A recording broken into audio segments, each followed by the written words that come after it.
Saat Tang Wei membawa Tian Xiaomeng pergi, Tang Xiu datang ke halaman belakang sendirian.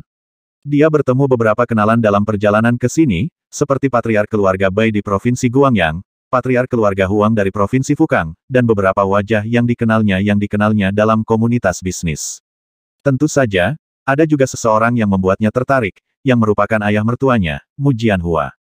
Setelah menyapa mereka dan bertukar basa-basi, Tang Xiu datang ke ruang utama dan melihat kakeknya, Tang Guosheng, menemani beberapa pria tua. Dia segera datang dan menyapa. Semuanya telah diselesaikan, kakek. Itu hebat. Saya mendengar dari Duan Mulin bahwa penampilan Anda juga hebat kali ini, nak, kata Tang Guosheng dengan gembira. Ngomong-ngomong, datang ke sini. Saya akan memperkenalkan Anda kepada para penatua ini. Chu Heng, Patriark keluarga Chu. Song Gang, Kepala keluarga Song. Mu Hongtao, Patriark keluarga Mu. Bai Yichen, Patriark keluarga Bai. Dan terakhir, Li Xirong, Kepala keluarga Li. Setelah Tang Xiu menyapa masing-masing dari mereka, dia kemudian tersenyum berkata, kakek, tolong bicarakan di antara kamu terlebih dahulu. Saya belum menyapa nenek, dan saya harus keluar untuk menyambut tamu juga. Kamu dibebaskan dari menerima tamu, Siwer. Yun Peng dan Yun Xing sudah cukup untuk menanganinya. Tang Guosheng melambai dan berkata, ngomong-ngomong, kami memiliki beberapa masalah untuk dibahas di sini, dan para tetua ingin berbicara dengan Anda juga. Setelah mendengar ini, Tang Xiu menarik sebuah bangku dan duduk di sebelah Tang Guosheng. Kemudian, dia dengan rasa ingin tahu bertanya, apa masalahnya?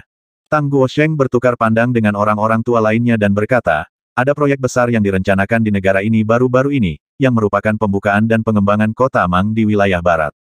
Ini adalah proyek besar dengan total investasi melebihi 100 miliar yuan dan itu bisa melebihi ratusan miliar yuan jika ada peristiwa tak terduga. Tidak peduli sebagus apapun kebijakan nasionalnya, negara itu tidak mampu membeli dana yang dibutuhkan. Oleh karena itu, telah diputuskan bahwa tender nasional untuk itu akan dilaksanakan. Kami baru saja mendiskusikannya dan kami berharap mendapatkan hak untuk mengembangkannya. Tapi ada sesuatu yang ingin aku ketahui dulu, kakek. Tang Xiu mengerutkan alisnya dan bertanya, apa yang membuat kota Mang layak untuk dikembangkan? Ada 3 aspek. Tang Guosheng mulai menjelaskan, pertama, posisi geografis kota Mang sangat istimewa itu berada di titik persimpangan 3 provinsi barat. Jika dapat diubah menjadi kota metropolitan yang nyata, negara ini akan menginvestasikan sejumlah dana untuk membangun koneksi jalan yang sepenuhnya menghubungkannya dengan 3 provinsi. Kedua, pasti akan ada kawasan wisata penting di negara ini nantinya karena tempat itu sendiri memiliki lingkungan alam yang sangat baik dengan sejumlah besar spesies hewan yang dilindungi negara. Karena itu, akan menarik banyak wisatawan domestik dan asing, yang dengan sendirinya layak pengembangan. Dan yang ketiga, Tang Guosheng berhenti menjelaskan saat dia sampai pada titik itu. Mengenakan tatapan ingin tahu, Tang Xiu merasa bahwa 2 alasan pertama entah bagaimana agak dipaksakan. Lagi pula, untuk proyek investasi yang melebihi 100 miliar yuan atau bahkan ratusan miliar, kedua alasan ini masih jauh dari cukup. Setelah memikirkannya, dia bertanya, apa alasan ketiga? Itu karena deposit mineral, kata Tang Guosheng. Deposit tembaga besar baru-baru ini ditemukan di gunung dekat kota Mang. Negara akan segera membangun tambang untuk mengeksploitasi deposit tembaga di sana. Pada saat itu, jumlah penduduk akan meningkat secara substansial, dan itu akan memenuhi syarat untuk menjadi kota besar. Tambang tembaga. Ekspresi terkejut muncul di wajah Tang Xiu. Jika deposit mineral benar-benar sebesar itu, penambangan memang membutuhkan sejumlah besar pekerja, dan mereka bahkan akan memindahkan keluarga mereka ke sana, sementara pengembangan kota juga akan menarik lebih banyak orang untuk menetap di sana. Tiba-tiba, Tang Xiu memperhatikan masalah lain ketika dia mendongak dan bertanya, bolehkah saya tahu peserta saat ini atau pemimpin proyek kota Mang ini? Tang Guosheng bertukar pandang dengan 5 pria tua lainnya dan mereka semua mengangguk dengan senyum di wajah mereka. Yang pertama kemudian tertawa dan tersenyum. Ini keluargamu, Mu Xinfeng. Tang Xiu langsung mengerti saat dia menatap Mu Hongtao, patriark keluargamu. Dia akhirnya mengerti mengapa Mu Hongtao memenuhi syarat untuk duduk di sini hari ini. Harus dicatat bahwa keluarga ini tidak setara dengan Cus, Lagu, Bais, atau Lis. Terus terang, keluargamu memucat dibandingkan dengan masing-masing keluarga ini. Investasi untuk proyek ini agak besar, dan masalah kerugian serius pasti akan muncul jika ada kesalahan manajemen. Namun, karena 6 keluarga besar telah sepakat untuk bekerja sama, saya pikir kita dapat menghindari situasi ini. Namun, ada 2 masalah lain yang paling saya khawatirkan. Tetapi jika kita dapat mengatasinya, kita dapat mengharapkan proyek ini berjalan dengan lancar. Bisakah Anda memberitahu kami apa dua masalah itu, Tang Xiu? Tanya Mu Hongtao. Pertama, siapa yang akan menjadi pemimpin persatuan 6 keluarga besar? Dan berapa banyak dana yang bisa diberikan 6 keluarga untuk menyediakan? Kata Tang Xiu dengan wajah tegas. Pemimpin kemitraan, Tang Guosheng dan 5 tetua lainnya saling bertukar pandangan kecewa. Setelah waktu yang lama, Mu Hongtao kemudian memecahkan kebekuan. Tapi aku tidak akan memiliki masalah jika keluarga Tang mengambil posisi pemimpin. 4 patriark keluarga lainnya berpikir sejenak dan kemudian mengangguk menyetujui satu demi satu. Tang telah menjadi terkenal baru-baru ini dan akan segera menjadi keluarga paling kuat di seluruh Cina. Memang bisa diterima membiarkan keluarga Tang memimpin. Pandangan puas melintas di mata Tang Guosheng yang menyipit. Dia kemudian mengulurkan tangannya dan terkekeh. Anak itu, Tang Dong, telah mengumpulkan cukup banyak pengalaman setelah bertahun-tahun, jadi dia harus bisa memimpin masalah ini. Namun, saya yakin semua orang memahami keadaan keluarga Tang kami memiliki dana terbatas saat ini. Mus dapat menyediakan 20 miliar yuan dalam sebulan. Lebih dari itu, saya khawatir itu akan mempengaruhi bisnis kami yang lain, kata Mu Hongtao. Anda juga dapat mengharapkan 20 miliar yuan dalam sebulan dari Cus, tambah Chu Heng, patriark keluarga Chu. Kami masih bisa menyediakan 20 miliar yuan lebih banyak jika dana tidak mencukupi untuk pengembangan nanti, tetapi kami juga akan menghadapi kesulitan jika lebih dari itu. Itu sama dengan kita, tambah Bai Yichen. Milikku juga, jawab Song Gang, patriark keluarga Song. Aku setuju dengan yang lain, kata Li Xirong, patriark keluarga Li, menambahkan sambil tersenyum. Masing-masing dari 5 keluarga telah mengeluarkan 20 miliar yuan, sehingga totalnya adalah 100 miliar. Tetapi karena keluarga Tang kami mengambil kepemimpinan proyek ini, maka kami akan menyediakan 40 miliar yuan, yang menambahkan hingga 140 miliar. Angka ini mungkin tampak banyak, tetapi mengembangkan kota akan membutuhkan lebih dari itu. Namun, kami juga akan memiliki pendapatan berkelanjutan setelah pengembangan dilakukan, sehingga rencana konstruksi berikut harus dijamin. Jika tahap akhir pengembangan tidak didanai, setiap keluarga dapat menambahkan dana tambahan untuk menyesuaikan proporsi pembagian keuntungan. Kakek, aku akan mengeluarkan 40 miliar yuan. Saya akan memberitahu seseorang untuk mentransfer uang kepada Anda nanti. Tang Guosheng tersenyum puas dan mengangguk. Transfer ke Tang Dong secara langsung. Tapi dia akan memiliki wewenang untuk berurusan dengan investasi Mang City. Dipahami, jawab Tang Xiu dengan anggukan. 5 patriark keluarga lainnya terkejut. Mereka tidak pernah berpikir bahwa Tang Xiu benar-benar dapat menyediakan 40 miliar yuan. Semua orang tahu bahwa Tang Xiu S Magnificent Tang Corporation telah didirikan kurang dari 2 tahun. Ditambah dengan perkembangan dan pertumbuhannya yang cepat, perusahaannya telah membakar modalnya, terutama dengan pembangunan taman industrinya di Shanghai. 40 miliar, itu adalah jumlah yang masing-masing keluarga dapat sediakan, namun itu juga akan sedikit mempengaruhi arus kas mereka. Jika mereka harus mengeluarkan lebih banyak modal dari itu, mereka bahkan mungkin patah. Pada saat ini, baru pada saat itulah mereka menyadari mengapa Tang Guosheng memutuskan untuk menunggu sampai Tang Xiu tiba untuk membahas masalah kota Mang. Mereka sekarang mengerti mengapa Tang Xiu bisa berpartisipasi dalam masalah ini. Itu karena Tang Xiu memiliki modal dan kekayaan. Mu Hongtao menyeringai berkata, "Yah, sepertinya cucu saya telah menemukan seorang pria dengan masa depan yang baik. Tang Xiu, datanglah mengunjungi keluarga saya lebih banyak jika Anda punya waktu kemudian. Anda dan Wanying tidak terlalu muda lagi, dan saya pikir Anda harus merencanakan tanggal pernikahan Anda. Meski juga baik-baik saja jika kalian bertunangan dulu jika menurutmu terlalu dini." Sungguh rubah tua, para leluhur lainnya mengutuk ke dalam. Mu Wanying terkenal sebagai bele pertama di ibu kota dan mereka telah mendengarnya juga. Baginya menjadi kekasih Tang Xiu membuat mereka agak iri. Mereka diam-diam bersuara ringan dalam hati mengapa mereka tidak memiliki cucu perempuan yang bisa menjadi bele pertama Beijing jika tidak, mereka bisa menikahinya dengan keluarga Tang, atau lebih baik, menjadikan Tang Xiu sebagai suami cucu mereka. Tang Xiu tidak ingin berpartisipasi dalam diskusi tentang langkah-langkah berikut dari isi dan perincian kerjasama. Meskipun Tang Guosheng biasanya menghargai pendapatnya, ia tidak memiliki masalah tentang masalah ini. Sudah beberapa hari setelah dia meninggalkan Pulau Sembilan Naga. Meskipun Mo Au memperbaruinya setiap hari, dia masih ingin bergegas kembali ke Pulau Sembilan Naga untuk menyelesaikan masalah di sana secepat mungkin. Namun, ia juga takut kemungkinan besar akan menjadi orang miskin setelah mengambil 40 miliar yuan. Terlepas dari pendapatannya yang sangat baik baru-baru ini, baik dari Kang Xia yang mengirimnya keuntungan dari Metro baru Star City, atau uang yang ia dapatkan dari menjual pil obat, semua uang yang ia hasilkan sebelumnya tambahkan bersama-sama hanya dapat mencapai 40 miliar yuan.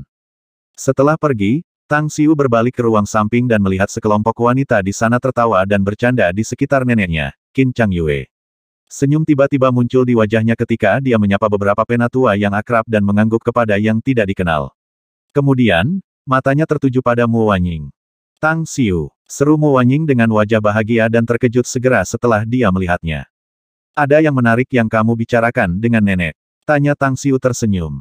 Kilatan rasa malu melintas di mata Mu Wanying saat dia berbisik, aku tidak mengatakan apa-apa dan hanya menemani nenek untuk mengobrol tentang kehidupan sehari-hari keluarga, kau tahu. Hehehe, kamu dengan mudah merasa malu, gadis Wanying. Qin Changyue berkata sambil tersenyum, aku baru saja memberitahunya bahwa kamu dan Wanying tidak lagi semudah itu, Siwer. Sudah waktunya bagi Anda berdua untuk mempertimbangkan pernikahan. Saya baru saja berbicara dengan ibumu tentang hal itu. Bahkan jika Anda masih harus menyelesaikan studi Anda, tidak apa-apa untuk setidaknya menikah terlebih dahulu, bukan? Selain itu, wanita tua ini tidak sabar untuk memegang cicitnya. Tang Xiu mengeluarkan beberapa tawa kering dan dengan acuh tak acuh menjawab, aku akan memberimu surat persetujuan untuk pertunangan nanti, Nek. Tapi ya, ada hal-hal yang masih harus cenderung di luar sana, jadi saya akan membawa Wanying dulu. Silakan lanjutkan obrolan Anda, Nek. Bagaimana bisa Qin Changyue tidak bisa melihat Tang Xiu menjadi asal-asalan? Dia menggelengkan kepalanya dan berbicara kepada Su Lingyun di dekatnya sambil tersenyum, Lingyun. Anda harus meyakinkan Siwer bahwa dia bukan lagi anak muda, mengerti? Jangan bilang kau sendiri tidak ingin memeluk cucu gemuk. Aku tahu itu, Bu. Itu pasti, jawab Su Lingyun sambil tersenyum. Setelah mengeluarkan Mu Wanying dari ruang sayap, barulah Tang Xiu menghela nafas lega dan berkata sambil tersenyum, jangan dengarkan omong kosong para tua-tua itu, mengerti? Selain itu, kami punya terlalu banyak hal saat ini, sehingga pernikahan harus menunggu. Tetapi jika mereka terus mendorongnya, mari kita cari waktu untuk bertunangan dan melakukan upacara formal terlebih dahulu. Bagaimana menurut Anda? Yah, aku hanya akan mendengarkan kamu tentang itu. Mu Wanying tertawa. Tang Xiu mengulurkan tangan untuk meraih bahu Mu Wanying yang harum, hanya mengabaikan mata banyak orang di sekitar mereka ketika dia tersenyum berkata, kamu tidak ada hubungannya saat ini, kan? Jika Anda bebas, dapatkah Anda membantu saya merawat seseorang? Saya merasa sedikit tidak nyaman memberikannya kepada kawan Tang Wei itu. Mu Wanying bingung dan bertanya, siapa orang ini? Yah, dia agak esensi dari bencana, kata Tang Xiu dengan wajah tak berdaya. Dia seorang lokal di Star City. Gadis itu melakukan siaran langsung ketika saya memberikan perawatan di rumah sakit medis China Star City, memperlihatkan wajah saya kepada publik. Saya berkenalan dengannya setelah saya meminta bantuannya untuk menyiarkan situasi dengan Star City Welfare House saat itu. Pada akhirnya, gadis ini hanya menimbulkan masalah. Anda telah mendengar tentang kasus besar yang terjadi di ibu kota dalam 2 hari terakhir, bukan? Mu Wanying berkedip dan segera berkata sambil tersenyum, aku tahu siapa dia. Bukankah dia jangkar yang imut itu, Meng-meng? Tentu saja, Anda juga menyaksikan siaran langsung itu. Tang Xiu memaksakan senyum masam dan berkata, itu benar, itu adalah karya lambang pembuat bencana ini. Saya benar-benar tidak pernah berpikir bahwa dia berani menyiarkan kasus ini sampai orang-orang jahat itu ditangani. Sudah terlambat ketika saya menemukannya melakukannya, jadi setelah dia dibawa pergi oleh Departemen Keamanan, saya pergi untuk membawanya keluar. Tapi ya, dia mungkin terlalu takut dan tidak ingin kembali ke Star City sendirian dan bersikeras untuk ikut bersamaku, maka dari itu mengapa aku membawanya ke sini. Jadi itu pahlawan yang menyelamatkan gadis dalam kesulitan saat itu, Mu Wanying dengan ekspresi aneh. Apakah dia jatuh hati padamu? Aku akan menjadi dewa jika aku memiliki pesona yang hebat, kau tahu, balas Tang Xiu sambil tersenyum. Ngomong-ngomong, dia masih sangat muda dan memiliki pikiran yang murni. Saya baru saja bertemu dengannya beberapa kali, jadi sesuatu seperti jatuh cinta kepada saya adalah hal yang mustahil. Saya akan membawanya kembali ke Star City jika bukan karena fakta bahwa dia telah membantu saya dengan masalah rumah kesejahteraan di Star City. Mu Wanying hanya tertawa menanggapi dan berkata, nah, di mana dia? Aku akan mencarinya. Aku akan mengantarmu ke dia. Dia bersama Tang Wei, kata Tang Xiu. Di paviliun lainnya, terlihat cemas dan gelisah, Tian Xiaomeng mengikuti Tang Wei, tampak seperti panda yang diawasi oleh orang banyak. Meskipun dia seusia dengan beberapa pria dan wanita di sekitarnya, dengan beberapa lebih tua atau lebih muda darinya, dia hampir memiliki dorongan untuk melarikan diri setelah melihat bantalan yang tidak biasa dimiliki oleh para wanita muda dan keturunan ini. Selain itu, setelah dia melakukan pertukaran singkat dengan Tang Wei, dia akhirnya belajar satu hal kakek Tang Xiu adalah Tang Guosheng, mantan tokoh nasional, sosok besar yang nyata dalam arti yang sebenarnya. Bahkan Paman Tang Xiu yang bukan pejabat tinggi juga merupakan petinggi di militer, banyak kegelisahan yang tak henti-hentinya. Namun, dia juga menyadari bahwa dia tidak memiliki perasaan memukul mundur setelah mengetahui identitas asli Tang Xiu sama sekali. Sebaliknya, dia lebih menyembahnya. Dia telah memiliki asumsi yang keliru bahwa semua batang atas itu, keturunan pejabat dan generasi kedua dari orang kaya hanyalah sekelompok celana sutra, yang tidak memiliki kemampuan nyata dan tidak ada apa-apa selain casing yang terlihat halus tetapi kosong di dalam. Tapi Tang Xiu dia adalah dunia yang terpisah dari mereka. Dia memiliki keahlian ekstrim dalam pengobatan Tiongkok dan dapat dibandingkan dengan Bian Ke dan Hua Tuo, para dokter divine pada zaman kuno. Lebih jauh, dia juga menemukan Magnificent Tang Corporation, perusahaan super semacam itu sendirian. Apakah Tuan Muda Tang Xiu membawamu ke sini? Seorang gadis dengan gaun panjang dengan tatanan rambut ciknon yang menarik bertanya dengan mata bulat. Meskipun sangat gugup, Tian Xiaomeng mengangguk dan berkata, "Ya, Tang Xiu membawaku ke sini." Gadis itu terlihat sedikit iri dan berkata, "Aku benar-benar tidak berharap Tang Xiu akan membawamu ke sini. Tapi aku dengar tunangannya adalah Mo Wanying. Bagaimana bisa?" Tang Wei menatapnya dan menyela. "Jangan omong kosong, kan? Mo Wanying memang pacar Tang Xiu, dan Xiaomeng ini adalah temannya teman yang baik. Anda sebaiknya tidak begitu memperhatikan hal ini, gadis-gadis. Tidak peduli apa artinya dan betapa Anda ingin mengejar saudara lelaki saya yang baik, saya sangat percaya bahwa tidak ada tembok yang tidak dapat digerakkan di dunia dan tidak ada pacar yang tidak dapat digerakkan untuk Anda semua. Apakah Anda mencari pemukulan, Brat?" Tang Ying mengangkat tinjunya dan tersenyum mengancam. "Wanying adalah teman dadaku, namun kamu berani menghasut semua orang untuk menggoda pacarnya. Tunggu saja sampai aku memberitahu Wanying semua yang baru saja kau katakan, jadi dia akan mengingatmu setiap kali kau melihatnya." Tidak, jangan." Dengan wajah memohon belas kasihan, Tang Wei menangkupkan tinjunya dan memohon. "Tolong lupakan apa yang baru saja aku katakan, Kak Besar. Jika setelah beberapa waktu Wanying benar-benar menikahi Tang Xiu, maka dia akan menjadi ipar saya, yang benar. Aku akan terkutuk dan makan buah pahit jika dia ingat itu." Setelah mendengarkan dialog Tang Wei dan Tang Ying, Tian Xiaomeng dengan penuh rasa ingin tahu berkata, "Anda bilang Tang Xiu sudah punya pacar. Apakah pacarnya sangat luar biasa?" Dalam sekejap, puluhan pria dan wanita muda yang hadir semua menatap Tian Xiaomeng. Seluruh tempat menjadi sunyi saat mata mereka mendarat di Tian Xiaomeng seperti mereka melihat monster.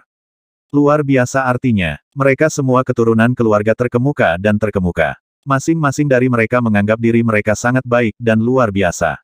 Namun, membandingkan diri mereka dengan Mo Wanying, yang terakhir itu pasti lebih baik daripada mereka. Baik itu pendidikan, penampilan, status, dan kedudukannya, untuk memuji Mo Wanying sebagai seorang wanita yang pantas mendapatkan gelar bele pertama Beijing tidak meremehkan. Mata Tian Xiaomeng melebar ketika dia bergumam dengan ekspresi bingung, apakah aku mengatakan sesuatu yang salah? Tang Xiu adalah pria yang sangat luar biasa bagiku. Dia jauh lebih baik daripada pria muda manapun, tetapi tidak ada gadis yang pantas baginya jika dia tidak sebaik dia. Xiaomeng, kalau begitu, apakah kamu pikir kamu layak bersama Tang Xiu?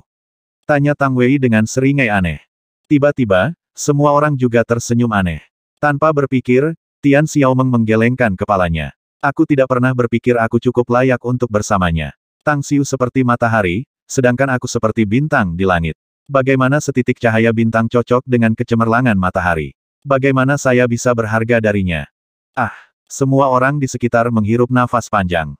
Mereka sebelumnya berpikir bahwa gadis ini tidak dapat mengukur dirinya dengan baik. Sikap murni dan sederhana Tian Xiaomeng sangat disukai Tang Ying. Dia mondar-mandir dan menarik tangannya, berkata, "Kamu adalah adik lelakiku, teman Tang Xiu, Xiaomeng, jadi kamu juga teman Tang Ying. Katakan saja kepada siapapun yang berani menggertakmu, Sis Ying pasti akan membuat mereka membayarmu." Tian Xiaomeng sudah tahu identitas Tang Ying sekarang dan merasa sangat tersanjung. Dia tidak berharap bahwa Tang Ying akan bertindak normal, tidak seperti wanita-wanita muda itu, dan lebih mudah didekati. Setelah buru-buru mengangguk, dia berkata, "Terima kasih, Sis Ying. Anda seperti Tang Xiu. Kalian berdua adalah orang baik." Hehe. Tang Ying tidak bisa menahan tawa dan kemudian berkata, "Ya, Lil Sis Xiaomeng. Jangan melabeli saya sebagai orang baik, oke? Ngomong-ngomong, kemana Tang Xiu pergi? Kenapa aku tidak melihatnya di sini bersamamu?" "Dia pergi menemui kakek, Kak Besar." Tang Wei mengambil kesempatan untuk menyela. Sepertinya ada sesuatu yang perlu mereka diskusikan. Setelah beberapa saat, Tang Xiu memimpin Mu Wanying ke paviliun. Setelah melihat Tian Xiaomeng dengan Tang Ying, dia tersenyum dan berjalan maju, berkata, kamu sudah berkenalan dengan Xiaomeng, Sis Ying. Gadis ini agak pemalu, jadi jangan mengolok-oloknya. Jangan khawatir, bagaimana saya bisa menakutinya? Sudah terlambat karena saya sudah melindunginya sekarang, jawab Tang Ying sambil tersenyum. Ngomong-ngomong, apa yang kalian lakukan di sini sambil berpegangan tangan? Apakah Anda memamerkan cinta Anda atau sesuatu? Hehehe, Tang Xiu tertawa kering sebagai tanggapan. Pada saat ini, mata Tian Xiaomeng menjadi cawan, menatap Mu Wanying yang tangannya ditarik oleh Tang Xiu. Pada saat ini, barulah dia menyadari betapa bodohnya dia sebelumnya. Menyisakan bakat dan kemampuan gadis ini, hanya penampilan, sosok, dan sikapnya yang semuanya ada di miliaran. Dia belum pernah melihat orang seperti dia dalam kehidupan nyata, tetapi siapa lagi yang bisa membandingkannya? Dia cantik, terlalu cantik. Bahkan jika dia seorang gadis sendiri, dia tahu bahwa dia merasa tertarik oleh Mu Wanying. Perasaan yang membuat jantungnya berdebar lebih cepat dan lebih keras. Mu Wanying datang ke Tian Xiaomeng, mengulurkan tangannya dan tersenyum berkata, halo, aku Mu Wanying, pacar Tang Xiu. Kamu Xiaomeng, kan? Tang Xiu baru saja memberitahuku tentang situasimu. Tapi aku senang kamu datang untuk menghadiri ulang tahun kakek ke-80. Alih-alih menjawab, Tian Xiaomeng menelan ludah dan bergumam dengan tergagap, kamu halo, aku Tian Xiaomeng. Saya tidak, saya senang bisa menghadiri ulang tahun kakek ke-80. Muah Bik Sis Wanying, kau sangat cantik wanita paling cantik yang pernah kulihat. Mata Mu Wanying melengkung bahagia. Dia berbalik untuk melirik Tang Xiu dan dengan ramah mengambil tangan Tian Xiaomeng dan dengan tersenyum berkata, aku juga menyukaimu. Kamu adalah teman Tang Xiu, jadi kamu juga temanku. Saya harap Anda bisa memperlakukan saya sebagai teman juga nanti. Kepala kecil Tian Xiaomeng mengangguk berulang kali seperti ayam mematuk. Dia kemudian dengan bersemangat menjawab, saya pasti akan memperlakukan Anda sebagai teman baik, Bik Sis Wanying. Hitung aku juga, Tang Ying menyela sambil tersenyum. Tang Xiu, yang berdiri di samping, hanya menyaksikan para gadis dengan riang tertawa dan berbicara. Dia segera tersenyum dan berkata, baiklah, Sis Ying, Wanying, apakah kalian berdua bebas sore ini? Mu Wanying menggelengkan kepalanya, sedangkan Tang Ying langsung bertanya, saya tidak ada hubungannya. Ada apa? Ada sesuatu untuk kita. Karena kamu bebas, bisakah kamu menemani Xiaomeng ke stasiun TV? Tanya Tang Xiu sambil tersenyum. Dia agak punya acara bincang-bincang sore ini. Tidak perlu. Tiba-tiba Tian Xiaomeng berbicara, manajer program tidak dapat menghubungi saya kemarin, jadi ketika saya baru saja menelepon mereka, mereka berkata dia berkata bahwa dia telah membuat saya keluar dari daftar. Tang Ying mengerutkan kening dan dengan marah berkata, jangan khawatir tentang hal itu, Xiaomeng. Stasiun TV mengatakan bahwa Anda salah daftar, iya. Tunggu saja di sini, saya akan memanggil mereka. Saya akan memastikan semua orang yang diwawancarai pergi dan mereka hanya akan mewawancarai Anda sendiri. Berikan nomor mereka, cepat.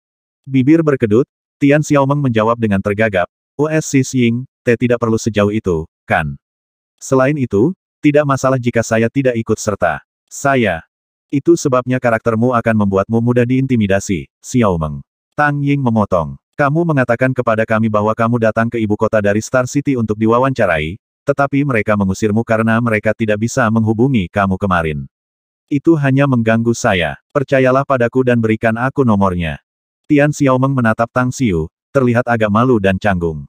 Karena Sis Ying ingin membela Anda, berikan saja nomor telepon mereka, kata Tang Xiu sambil tersenyum. Lagi pula, itu program yang ingin kamu ikuti, kan? Karena Anda diundang, jangan biarkan perjalanan Anda ke Beijing sia-sia. Namun, ingatlah untuk tidak berbicara sembarangan di sana. Terutama apa yang terjadi dalam 2 hari terakhir. Setelah mengobrol dengan para tamu, Tang Xiu pergi karena dia masih memiliki beberapa hal yang harus dilakukan. Ketika dia hanya di pintu, dia kebetulan melihat Qin Ling datang, mata melirik ke sekeliling seolah-olah dia sedang mencari seseorang. Hei Bung, kamu ternyata ada di sini. Setelah melihat Tang Xiu, mata Qin Ling berbinar saat dia memanggil dan melangkah. Apakah Anda mencari saya? Tanya Tang Xiu sambil tersenyum. Apakah ada sesuatu? Tidak ada yang serius. Hanya saja saya hanya melihat beberapa wajah yang akrab di sini, kata Qin Ling sambil tersenyum. Aku bilang bahwa kita ditakdirkan sejak kita bertemu di luar, bukan? Selain itu, saya ingin memperkenalkan Anda kepada teman saya. Namun, jangan memandang rendah dirinya. Identitas teman saya agak tidak biasa. Mau tahu siapa temanmu ini? Tanya Tang Xiu tersenyum. Tampak sedikit bangga, Qinling mengulurkan tangan untuk meraih tangan Tang Xiu dan menariknya ke halaman. Matanya kemudian melihat sekeliling. Ketika dia melihat sosok Tang Wei, dia tampak sedikit bersemangat dan berkata, "Yah, aku teman keturunan keluarga Tang Tuan Muda Tang Wei yang terkenal. Saya biasa menghiburnya ketika dia mengunjungi Provinsi Beihu." "Yah, aku juga kenal dia," kata Tang Xiu tersenyum. Qinling menatap kosong dan langkahnya tiba-tiba melambat, bertanya dengan heran, "Kamu juga kenal dia?"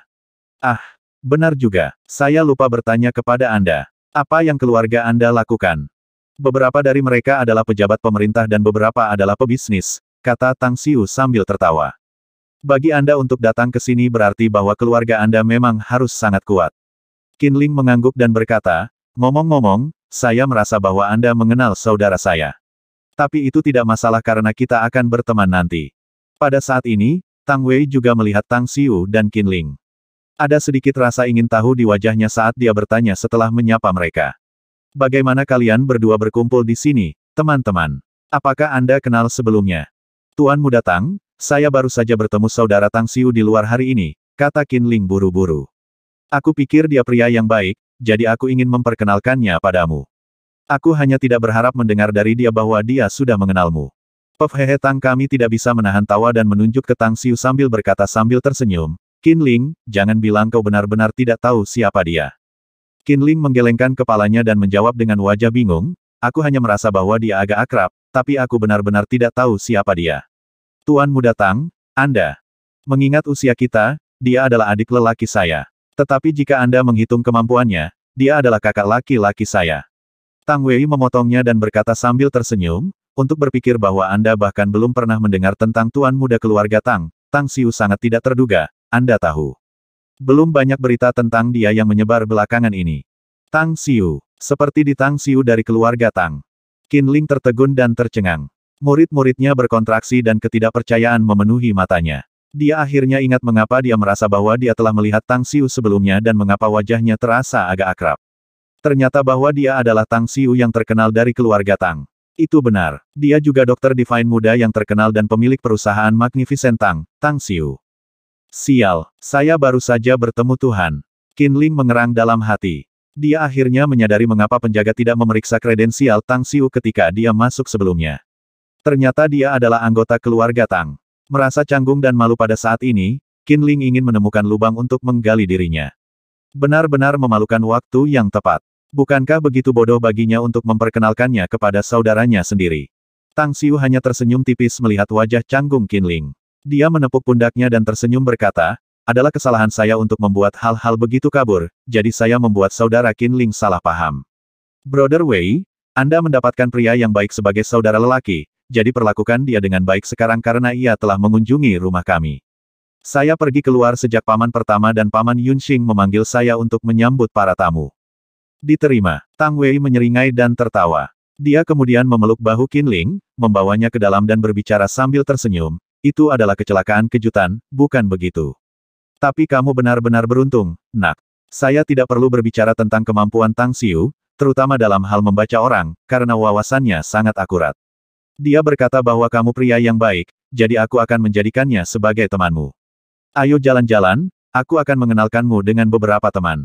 Setelah mendengar kata-katanya, Qinling segera merasa sedikit bersemangat dalam hati.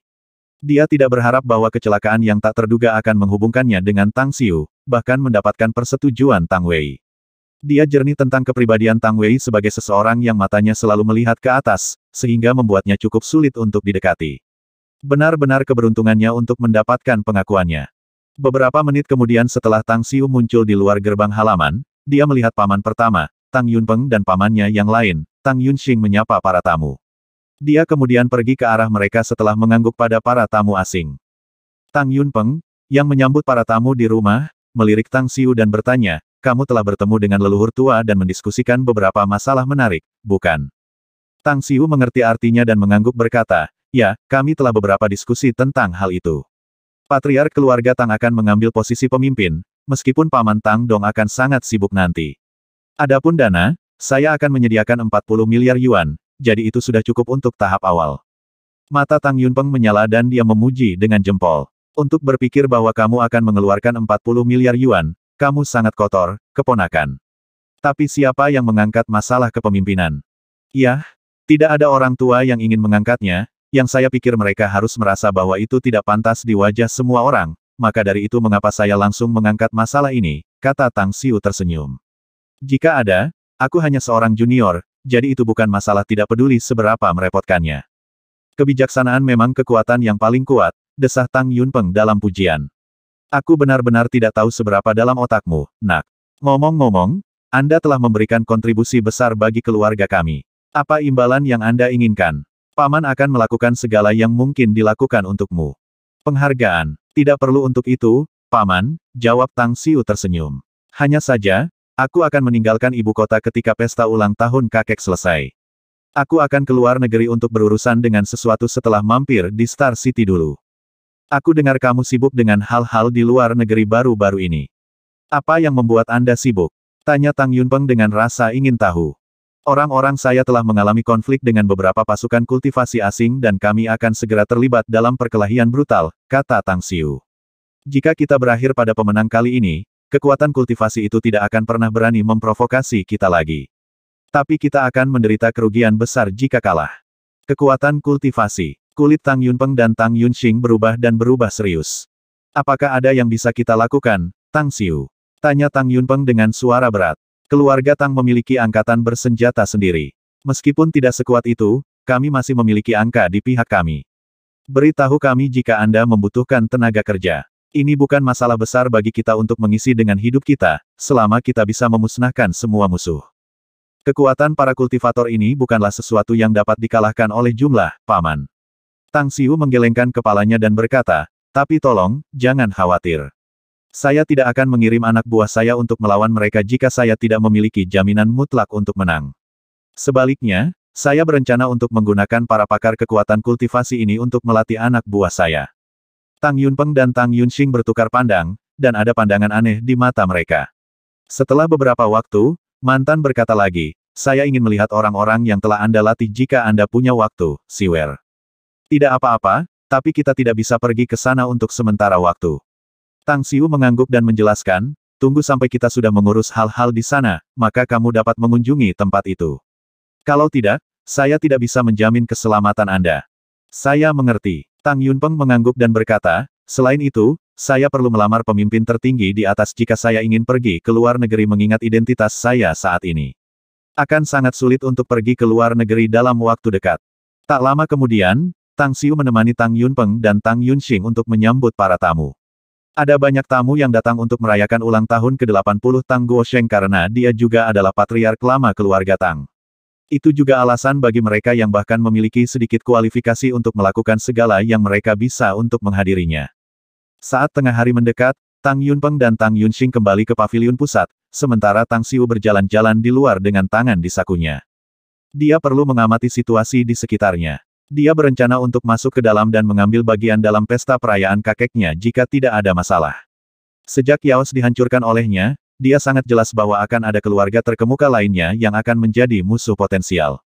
Pemandangan di depan keluarga Tang mungkin terlihat indah, tetapi tidak ada yang tahu berapa banyak potensi ancaman yang tersembunyi di baliknya. Tidak ada yang istimewa yang terjadi. Tanya Tang Xiu sambil mengarahkan pandangannya pada Tang Hu, yang bertanggung jawab atas masalah keamanan. Pria ini adalah bakat luar biasa yang dilatih oleh Tang Guosheng. Meskipun dia tidak memiliki darah keluarga Tang, dia telah mengikuti Tang Guosheng sejak dia masih kecil, dan kesetiaannya terhadap rumah Tang tidak perlu dipertanyakan lagi.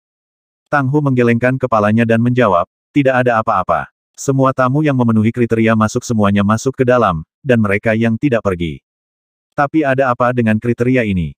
Tang Xiu menatap kosong dan bertanya dengan wajah bingung, maksudmu, mereka yang datang untuk memberi selamat kepada ulang tahun kakek memiliki identitas yang tidak biasa. Itu benar, kecuali ada pengemis tua ini, kata Tang Hu.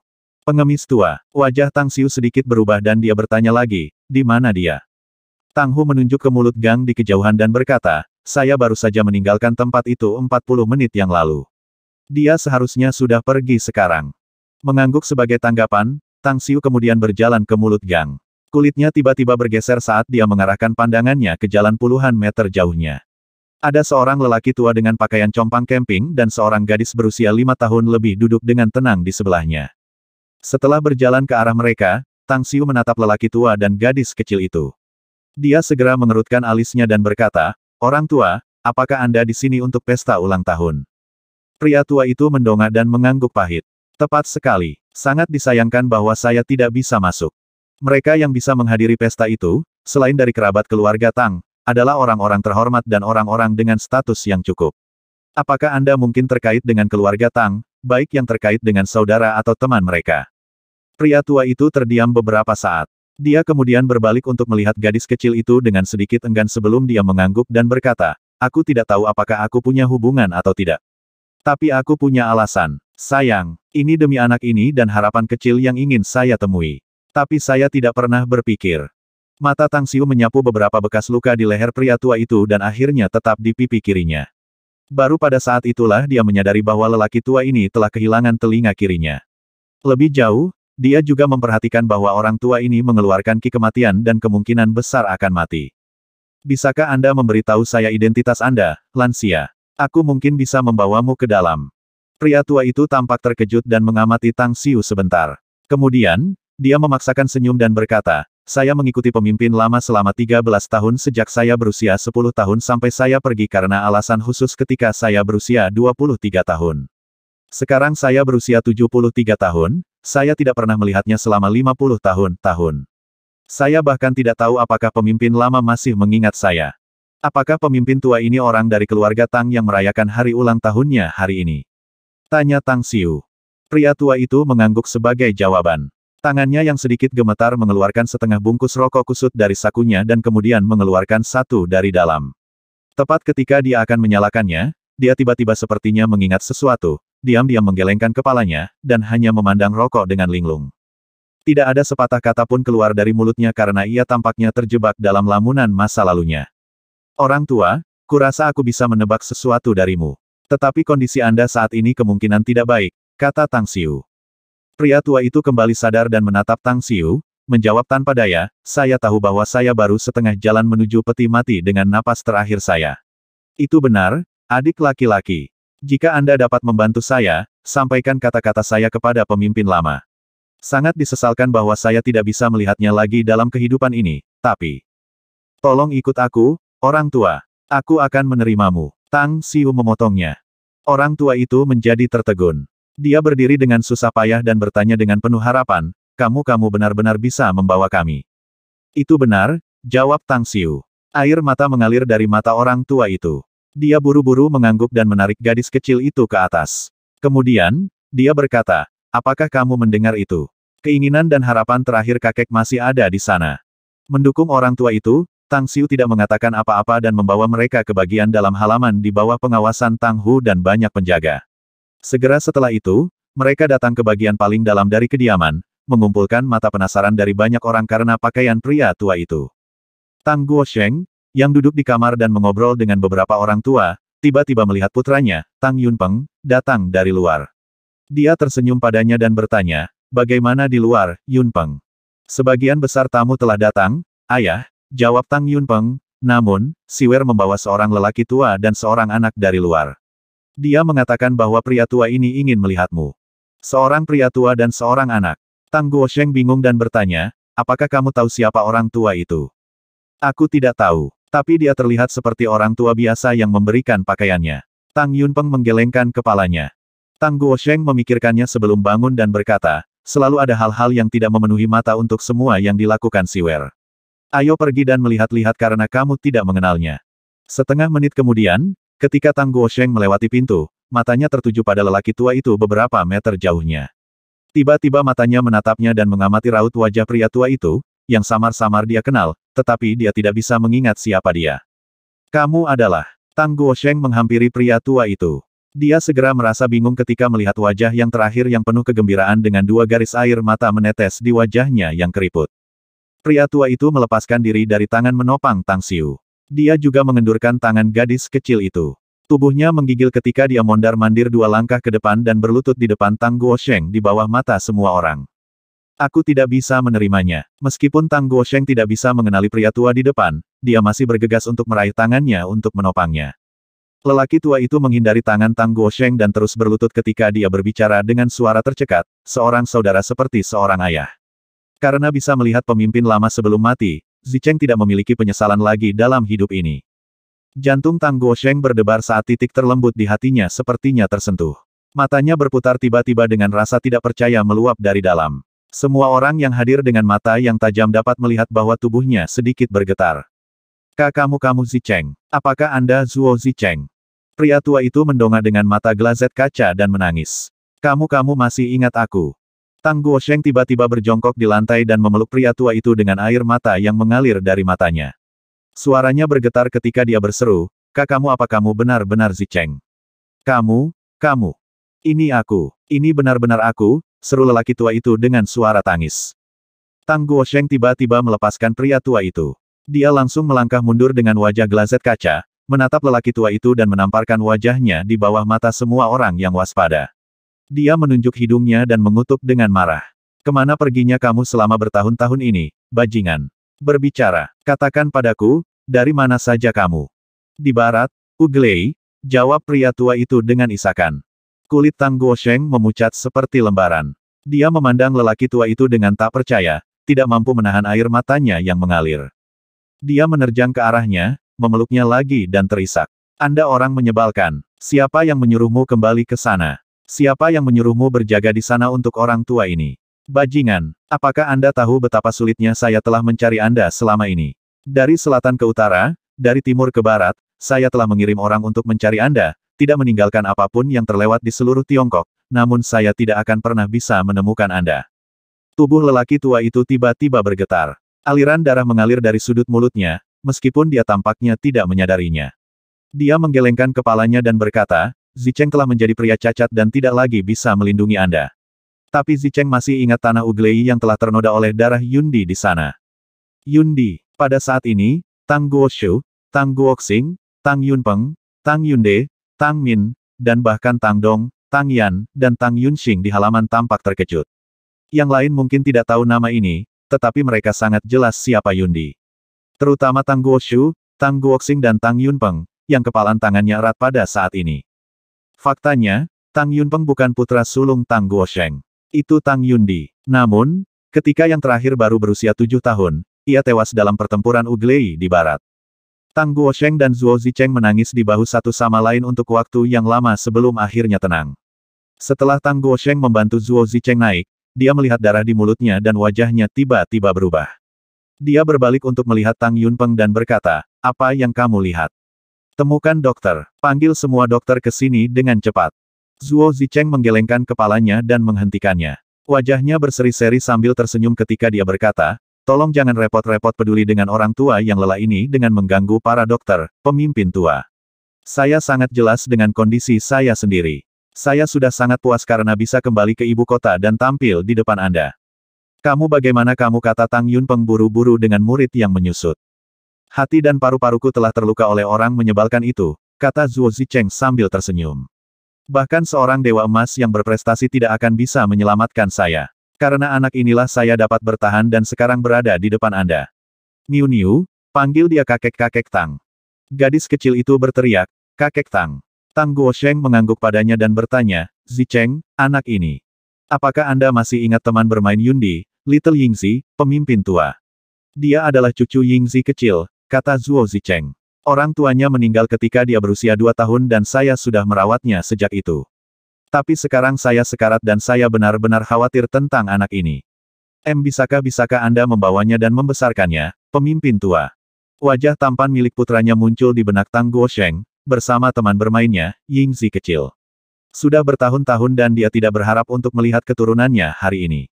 Namun, ketika dia melihat wajah memohon Zuo Zicheng, dia menggelengkan kepalanya dan berkata, aku bisa merawat anak ini, tapi aku tidak akan membiarkanmu mati. Benar, Siwer. Bukankah Anda disebut Dokter Divine? Selamatkan dia. Saya ingin dia hidup. Tang Xiu menghela nafas dalam-dalam sebelum menggelengkan kepalanya dan menjawab, kakek, 5 organ dalam kakek Zuo gagal. Dia telah kehilangan hampir setengah dari darahnya, memotong kekuatan hidupnya, dan sekarang hampir digantikan oleh ki kematian. Bahkan jika saya memiliki ramuan penyembuhan ajaib, tidak ada yang bisa saya lakukan. Sejujurnya, orang tua pasti menggunakan seni terlarang untuk menghidupi dirinya sendiri, oleh karena itu mengapa ia bisa bertahan sampai sekarang. Tubuh Tang Guosheng bergetar. Matanya jatuh pada wajah Zuo Zicheng dan dia buru-buru bertanya, apakah Anda menggunakan seni reanimate itu? Tidakkah kamu tahu bahwa kamu tidak bisa lagi hidup setelah kamu menggunakan kekuatan itu? Aku akan mati lebih awal jika aku tidak menggunakannya, kata Zuo Zicheng sambil tersenyum. Disitulah hidupku seharusnya digunakan, jadi tolong jangan sedih, pemimpin tua. Ini sangat berharga karena saya bisa menyerahkan anak ini ke dalam perawatan Anda dan saya bisa mengucapkan selamat tinggal kepada Anda. Darah mulai mengalir keluar dari mulutnya lagi selama pidatonya. Tang Xiu sendiri sangat sadar bahwa jika orang tua ini tidak melihat kakeknya dan emosinya tidak gelisah, dia mungkin masih bisa hidup selama 10 hari lagi. Tetapi suasana hatinya saat ini benar-benar tidak stabil, suatu kondisi yang tidak dapat dia tahan lagi. Tiba-tiba, Qin Changyu, yang mendengar gangguan dari luar, berjalan ke ruangan. Setelah dia tahu bahwa lelaki tua itu adalah Zuo Zicheng, dia menangis lagi di pundaknya. Dalam hatinya, Zuo Zicheng yang telah mengikuti mereka sejak usia 10 dan hanya 6 lebih muda dari mereka hanya seperti saudara mereka, sedekat saudara kandungnya. Sekarang setelah dia mengetahui tentang kondisi Zuo Zicheng, terutama mengetahui bahwa mereka telah tinggal di Uglei selama bertahun-tahun, dia merasa seperti ada pisau yang mencukur hatinya, membuatnya menangis dengan air mata pahit. Pada akhirnya, beberapa tetua secara bertahap menstabilkan emosi mereka di bawah penghiburan Tang Yunpeng dan Tang Yunxing. Mata Zuo Zicheng penuh dengan air mata, tetapi wajahnya berseri-seri dengan senyum. Setelah melonggarkan tangan Tang Guosheng dan Qin Changyue, dia mundur dan berkata, tolong izinkan saya memanggil Anda kakak dan ipar. Zicheng tidak lagi memiliki penyesalan yang tersisa setelah bisa bertemu denganmu lagi, kakak, ipar. Tapi aku harus pergi sekarang. Saya ingin tinggal di Uglei. Dan jangan kirim saya, tolong. Saya harap saya bisa bertemu Anda lagi di kehidupan berikutnya. Setelah mengatakan itu, dia berjalan mondar-mandir maju ke langkah demi langkah. Tang Guosheng mengejarnya untuk beberapa langkah dan berteriak, Zicheng. Zuo Zicheng tidak melihat ke belakang atau berhenti. Dia baru saja meninggalkan langkah demi langkah tanpa menyentuh makanan atau minuman apapun. Pasangan tua, Tang Guosheng dan Qin Changyue, tidak bisa menahan air mata mereka lagi. Mereka ingin menghentikan Zuo Zicheng, tetapi mereka juga bisa merasakan tekadnya. Pada saat ini, Tang Xiu berbicara, kakek, tolong jangan khawatir. Saya akan mengirim beberapa orang untuk melindungi orang tua sampai ke Uglei. Saya juga akan menugaskan beberapa pria untuk membantu orang tua begitu dia kembali ke sana, sehingga dia dapat menghabiskan hari-hari terakhirnya dengan tenang sampai keberangkatannya. Pesta ulang tahun diadakan di kediaman segi empat. Itu tidak boros, tapi hidangannya lezat, dan Magnificent Tang Corporation menyediakan nektar Tuhan, sehingga semua orang bisa makan dan minum sepuasnya. Namun, suasana hati Tang Guosheng sangat berat. Meskipun dia bisa melihat kakak laki-lakinya lagi, mengetahui kondisinya membuat suasana hatinya sangat tidak sesuai. Ketika pesta ulang tahun akan segera berakhir, Tang Xiu menerima panggilan tiba-tiba yang membuat kulitnya berubah secara drastis. Tang Xiu dengan cepat datang ke Tang Guosheng dan berbisik, aku perlu bicara denganmu, kakek. Setelah melihat ekspresi seriusnya, Tang Guosheng tiba-tiba mengerutkan kening dan bertanya, apa itu? Ada situasi yang mendesak dan saya harus segera meninggalkan ibu kota, jawab Tang Xiu. Kejadian lain, ada apa? Tanya Tang Guosheng. Binatang buas yang mengerikan muncul di Himalaya, bisik Tang Xiu. Lokasinya sangat dekat dengan kota kecil bernama Ugeli, dan puluhan ribu penghuninya diserang oleh mereka. Duan Mulin memberi tahu saya di telepon bahwa banyak penduduk telah terbunuh dan kota ini telah menjadi puing. Tang Guosheng tiba-tiba bangkit. Sinar melintas di matanya beberapa kali ketika dia menurunkan suaranya dan berkata, lalu cepat-cepat ke sana dan bunuh binatang buas itu secepat mungkin. Ingat, pastikan keamanan Anda. Hidupmu adalah prioritas pertamamu. Tang Xiu berkata dengan hormat, aku akan melakukannya. Tang Guosheng tiba-tiba meraih tangan Tang Xiu dan buru-buru berkata, lindungi Zicheng, Siwer. Dia telah mempertaruhkan nyawanya dan bahaya yang berani dengan saya di masa lalu, menyelamatkan hidup saya berkali-kali.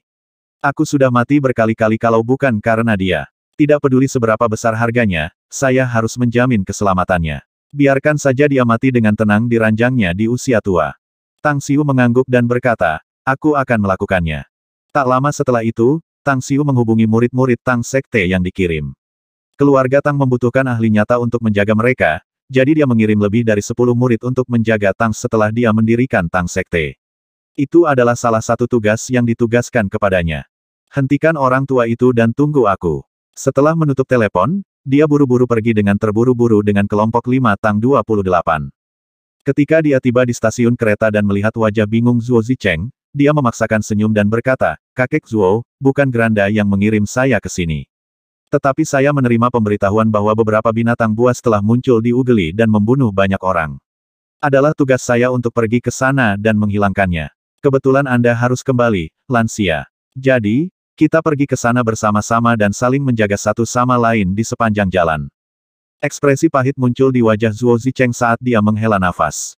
Tampaknya makhluk buas yang ganas itu masih mengamuk. "Saya sudah mengatakan kepada semua orang untuk pindah dengan cepat. Saya bahkan sudah mengingatkan pihak berwenang setempat. Sangat disayangkan tidak ada yang mendengarkan kata-kata orang tua ini. Tak satu pun dari mereka yang mempercayaiku. Kamu tahu tentang keberadaan binatang buas ini?" Tanya Tang Xiu buru-buru dengan ekspresi berubah. "Apakah binatang buas itu menyebabkan kamu cedera ini?" "Itu jauh lebih dari satu binatang. Ini hanya sarang binatang buas. Hanya yang khusus itu yang sangat kuat. Aku pasti sudah mati jika yang satu itu memukulku. Yang melukai saya adalah yang lebih lemah, meskipun saya sangat beruntung melarikan diri dengan cepat, jadi saya selamat." "Kakek Zuo, tolong katakan padaku situasinya di sana," kata Tang Xiu buru-buru. Ugeli terletak di dekat Himalaya. Zuo Zicheng mengangguk dan berkata, "Aku telah memasuki Himalaya berkali-kali untuk mendapatkan Snow Lotus selama bertahun-tahun. Terakhir kali saya pergi ke sana, saya berjalan lebih dalam dan menemukan sarang binatang buas yang tidak menyenangkan ini. Binatang buas yang paling buas dan terbesar hanya setinggi 2 bangunan kecil. Ini monster besar, toh. Tetapi ada banyak dari mereka. Meskipun mereka tidak sebesar, mereka masih menakutkan. Saya baru saja berada di pinggiran sarang mereka sebelum salah satu dari mereka melihat dan melukai saya." "Saya mengerti." Tang Xiu mengangguk dan bertanya lagi, "Karena ada begitu banyak binatang buas di sana, apakah mereka pernah keluar sebelumnya? Kenapa mereka keluar dari sarang mereka sekarang?" "Saya tidak tahu tentang penyebab spesifiknya." Zuo Zicheng menghela nafas. "Tapi yang bisa kupastikan adalah bahwa binatang buas itu tampaknya telah diblokir oleh sesuatu dan tidak bisa keluar. Bahkan orang yang mengejar saya sebelumnya dihalangi oleh lapisan energi tak terlihat atau sesuatu. Namun, binatang buas itu terus memukul sesuatu seperti halangan yang tidak bisa saya lihat. Saya pikir itu sebabnya mereka sekarang bergegas keluar." Formasi susunan. Tang Xiu terkejut dalam hati. Kemudian, dia berkata dengan cepat, "Kakek Zuo, ini adalah situasi yang mendesak, jadi kita tidak bisa naik kereta di sana. Saya sudah menghubungi maskapai penerbangan, jadi kami akan pergi ke sana dengan pesawat dan kemudian berubah menjadi mobil. Beberapa orang akan membantu kita di sepanjang jalan." "Jelas." Zuo Zicheng juga ingin tahu situasi saat ini di Ugeli, jadi dia mengangguk dan berkata, "Kami akan melakukan apa yang kamu katakan."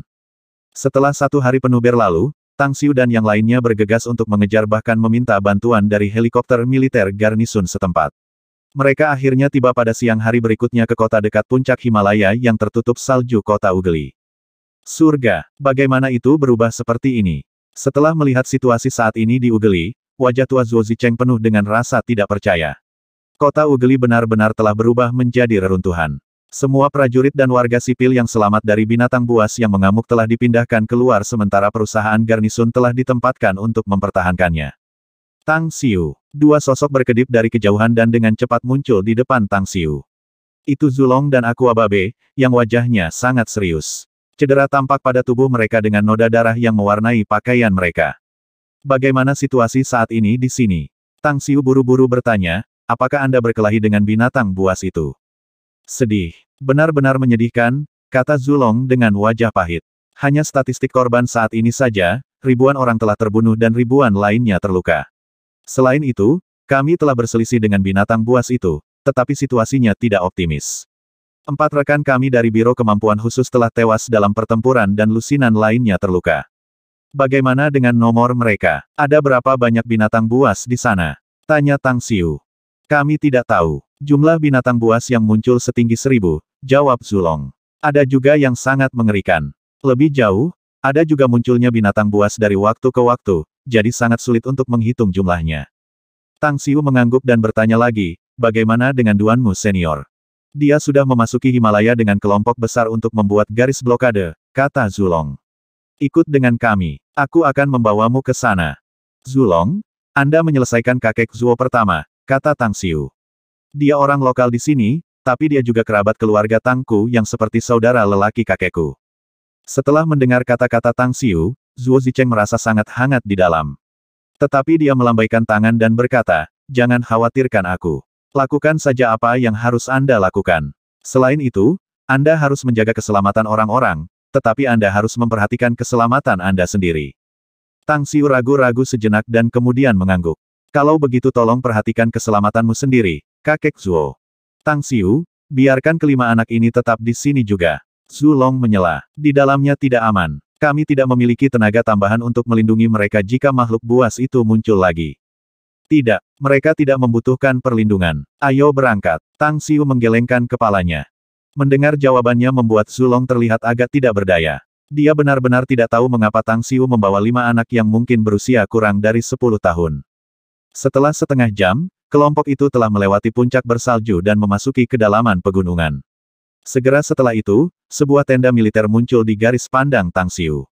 Selain itu, lebih dari 100 pengguna kemampuan dari Biro Kemampuan Khusus dan sejumlah besar tentara dalam seragam kamuflase ditempatkan di garis blokade yang diatur di dekat tenda militer. "Kamu akhirnya di sini, Tang Xiu." Duan Mulin tidak ada di tenda tetapi sedang menunggu Tang Xiu di luar. "Aku baru saja tiba di sini. Jadi, bagaimana situasi saat ini, senior Duanmu?" tanya Tang Xiu. "Apakah binatang buas itu bergegas ke garis blokade? Aku menemukan sesuatu yang aneh tentang mereka. Mereka seperti pasukan binatang buas yang ganas seolah-olah ada binatang buas yang memerintah mereka." Duan Mulin mengangguk dan menjelaskan, "Sejak kami tiba di sini, telah terjadi pasang surut binatang berskala kecil yang menyerang kami. Untungnya, beberapa kultivator bergegas membantu kami. Kalau tidak, kita tidak bisa menghentikan mereka hanya dengan kekuatan Biro Kemampuan Khusus dan militer saja. Binatang buas tingkat rendah dan menengah hanya memiliki kecerdasan rendah, tetapi hewan tingkat tinggi memiliki kecerdasan setara dengan manusia," kata Tang Xiu. "Di atas semua binatang tingkat tinggi ini, masih ada binatang tingkat tinggi dan monster. Baik itu pangkat superior atau monster, semuanya memiliki kecerdasan tinggi dan memiliki kemampuan untuk mengendalikan pasukan monster buas. Binatang buas tingkat tinggi sudah mengerikan sendiri. Jika ini adalah atasan peringkat atau monster-monster, itu akan menimbulkan masalah besar," kata Duan Mulin dengan kejutan dengan murid yang dikontrak. "Saya pikir kemungkinan monster peringkat tinggi dan monster agak ramping," tambah Tang Xiu. "Binatang buas terbesar adalah makhluk peringkat tinggi. Namun, ini hanya tebakan saya, jadi saya perlu melihatnya sendiri agar jelas." "Tepat sekali. Anda memberitahu saya bahwa beberapa peladang membantu. Siapa mereka?" "Beberapa dari sekte okultisme dan beberapa lainnya adalah kultivator Tao dan Buddha, serta beberapa ahli klan seni bela diri kuno," jawab Duan Mulin. "Sebenarnya, negara kita telah menandatangani beberapa fakta rahasia dengan orang-orang ini. Kami memiliki hak untuk memanggil mereka untuk bantuan kapanpun negara ini menghadapi krisis besar." "Saya mengerti." Tang Xiu mengangguk dan berkata, "Mereka yang benar dan memiliki semangat keadilan memang akan peduli dengan negara mereka. Mereka akan maju jika terjadi krisis." Tang Xiu. Tiba-tiba, sebuah teriakan datang dari jauh. Ketika Tang Xiu melihat ke kejauhan, dia melihat Miao Wentang, Cao Mingzhen, dan Dao Master Ziyi bergegas secepat kilat. Namun, ia menemukan bahwa ketiganya telah terluka, terutama Dao Master Ziyi, yang luka-lukanya cukup serius. "Ambil pil obat ini." Tang Xiu mengeluarkan 3 pil penyembuhan suci dari cincin interspatial dan menyerahkan masing-masing satu secara terpisah. 1045. Karena kepercayaan besar mereka pada Tang Xiu, Miao Wentang dan Cao Mingzhen memberinya pandangan bersyukur dan meminum pil obat tanpa ragu-ragu. Dao Master Ziyi, bagaimanapun, ragu-ragu sejenak dan hanya mengambilnya setelah keduanya melakukannya. Dengan cepat, luka-luka mereka sembuh dan kondisi mental mereka menjadi lebih kuat dari sebelumnya. "Bagaimana dengan binatang buas sekarang?" tanya Tang Xiu. "Apakah mereka menimbulkan ancaman besar pada garis blokade ini?" "Aku tidak tahu alasannya, tetapi tidak semua binatang buas keluar," jawab Miao Wentang, tersenyum pahit. "Hanya sekelompok kecil binatang buas yang keluar setiap saat. Tetapi itu membuat saya yakin akan satu hal jika semua binatang buas itu keluar sekaligus. Saya khawatir kita semua di sini tidak cukup walaupun kita dikalikan 10. Tang Xiu mengambil napas dalam-dalam sementara keinginannya untuk membunuh klan penyihir surga semakin intens. Jika bukan karena desas-desus yang disebarkan oleh mereka yang menyebabkan semua kekuatan kultivasi di seluruh dunia berduyun-duyun ke Samudra Pasifik, dia tidak akan sepasif ini untuk mengambil tindakan. Dia akan bisa memobilisasi sejumlah besar orang dari Sekte Tang dan mereka bisa mengambil kesempatan ini untuk berlatih sambil melindungi orang-orang Cina. Klan ini harus dihilangkan di masa depan. Benar. Setelah bersumpah dalam hati, Tang Xiu kemudian berbicara kepada Duan Mulin, "Senior Duanmu, mari berangkat sekarang." Saya perlu menyelidiki dan menentukan kelemahan dan kekuatan dari binatang buas yang tidak menyenangkan ini. Saya khawatir kita hanya bisa menggunakan cara-cara khusus jika mereka benar-benar kuat. Apa artinya khusus? Tanya Duan Mulin buru-buru dengan ekspresi yang berubah. Tang Xiu meliriknya dan menggelengkan kepalanya tanpa kata. Dia memang memiliki beberapa kartu mematikan di tangan, salah satunya adalah kartu kuat yang perkasa. Tapi itu memiliki konsekuensi serius yang pernah digunakan. Segera setelah itu, semua orang muncul di garis blokade. Mengawasi mata mereka di gunung, hutan rimbun yang tertutup salju di sisi yang berlawanan, Tang Xiu langsung melepaskan persepsinya dan berkata dengan suara yang dalam, kalian semua tinggal di sini. Saya akan masuk ke dalam untuk melihat sendiri. Kamu tidak bisa bertindak gegabah, Tang Xiu, kata Duan Mulin buru-buru. Aku sudah mengirim beberapa orang untuk menyelidiki sebelumnya, tetapi tidak ada yang kembali. Jika tebakan saya benar, mereka semua telah mati di tangan binatang buas itu. Hanya beberapa binatang buas yang mustahil untuk membunuhku. Tang Xiu menggelengkan kepalanya dan berkata, senior Duanmu, Tang Xiu ini tidak pernah melakukan sesuatu yang dia tidak yakin. Istirahatkan kekhawatiranmu. Sosoknya langsung melesat maju seperti panah ke arah gunung yang tertutup salju. Setelah melintasi kurang dari 10 kilometer, Tang Xiu pertama kali melihat beberapa makhluk mirip badak yang berderak di dua tubuh manusia, hanya menyisakan daging berdarah anggota badan mereka. Mengaum. Salah satu makhluk seperti badak tiba-tiba tampak merasakan sesuatu dan berbalik untuk mengaum ke arah Tang Xiu. Saat tatapan Tang Xiu dilemparkan pada makhluk seperti badak itu, murid-muridnya tiba-tiba menyusut dan ekspresi tidak percaya dilukis di wajahnya. Yang mengejutkannya, makhluk hidup seperti badak ini sama sekali bukan binatang buas melainkan binatang buas iblis. Bagaimana ini mungkin? Binatang iblis tinggal di realem iblis, dan kecuali ada yang sangat kuat yang dapat merobek ruang dan keluar dari realem iblis, bahkan jika ada ahli realem iblis untuk membawa mereka ke sini, mereka secara bertahap akan menjadi lemah dan mati. Binatang-binatang iblis ini sangat lemah, namun bagaimana mereka bisa tiba dengan selamat dan bertahan hidup di bumi? Semua yang dia lihat hanya membuat Tang Xiu sangat bingung. Lebih dari itu adalah perasaan gelisah yang tumbuh lebih kuat di dalam hatinya. Seseorang harus tahu bahwa binatang buas adalah dunia yang terpisah dari binatang iblis 3 hingga 5 mantan tidak akan selalu mampu menghadapi salah satu yang terakhir. Beberapa binatang iblis badak seperti mulai menginjak-injak kuku mereka dan dibebankan ke Tang Xiu. Asap gelap samar-samar tertinggal di bawah kaki mereka, sementara sinar hitam samar-samar keluar dari tanduk mereka. Mati. Cahaya dingin melintas di mata Tang Xiu saat ia segera melepaskan pedang Divine. Lapisan gambar pedang berubah seperti penggiling daging dan dengan mudah merobek sisik luar tubuh iblis binatang. Luka berdarah kemudian meledak, berubah menjadi potongan-potongan daging dengan darah mereka menghujani seluruh tempat. Masing-masing binatang iblis ini harus sebanding dengan kultivator Ki Refining Stage. Masalah ini dapat dengan mudah ditangani jika mereka semua hanya memiliki kekuatan ini. Tapi itu akan menjadi masalah jika sejumlah besar binatang iblis ini sebanding dengan tahap pendirian yayasan atau kultivator Golden Core Stage. Tang Xiu mengangkat tangan kirinya dan merenungkannya sejenak.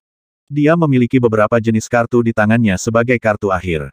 Kecuali untuk Guyan Er dan Ji Qimei, dia masih memiliki serangga pemangsa bintang yang dia bawa keluar dari sisa-sisa bintang 3, meskipun itu telah jatuh tertidur sejak dia mengeluarkannya. Dia yakin bahwa masalah besar bisa muncul jika dia membangunkannya. Alasannya, itu tidak tahu bagaimana menghindari hukum Dao Surgawi dari pesawat ini. Setelah menggunakan kekuatannya di sini, hukum Dao Surgawi akan menemukannya dan menyebabkan kerusakan besar. Ho, ho, raungan binatang buas bergema dari kedalaman pegunungan. Di gunung masif yang tertutup salju, sekelompok bayangan hitam bergegas kilat. Lusinan spesies burung bersayap iblis bersayap panjang langsung terbang.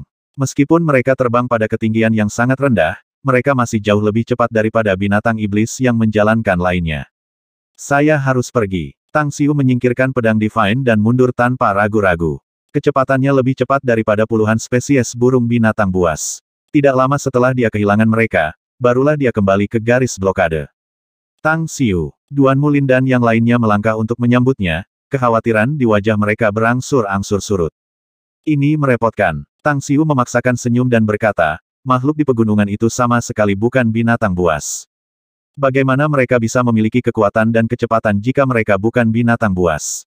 Kulit Duan Mulin berubah dan buru-buru bertanya, kamu memiliki pengetahuan luas, Tang Xiu. Binatang seperti apa mereka jika bukan binatang yang tidak menyenangkan? Mereka adalah binatang iblis makhluk hidup yang seharusnya ada di pesawat lain, jawab Tang Xiu. Aku tidak tahu mengapa mereka muncul di bumi. Duan Mulin saling pandang dengan yang lainnya. Setelah beberapa saat, dia kemudian bertanya dengan wajah khawatir, apakah binatang iblis ini sangat kuat? Seperti, lebih kuat dari binatang buas. Mereka sangat kuat. Tang Xiu mengangguk dan berkata, aku akan membutuhkan beberapa binatang buas dengan peringkat yang sama untuk menghadapi hanya satu binatang iblis. Juga, saya menemukan bahwa binatang iblis ini memiliki kekuatan yang hebat.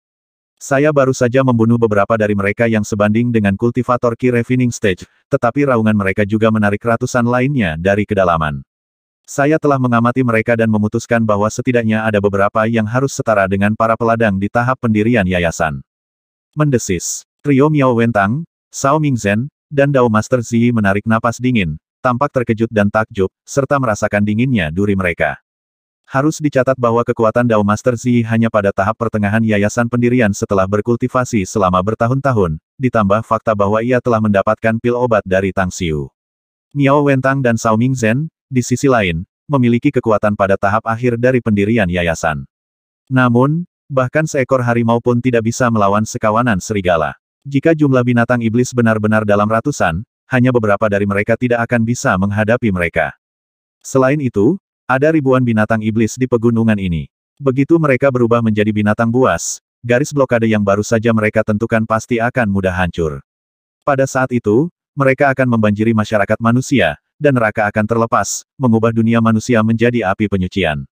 Miao Wentang memandang Tang Xiu dan bertanya dengan suara yang sedikit gemetar, apakah Anda memiliki langkah-langkah pencegahan? Mungkin. Kita semua adalah kultivator dan pembangkit tenaga listrik yang nyata di antara umat manusia.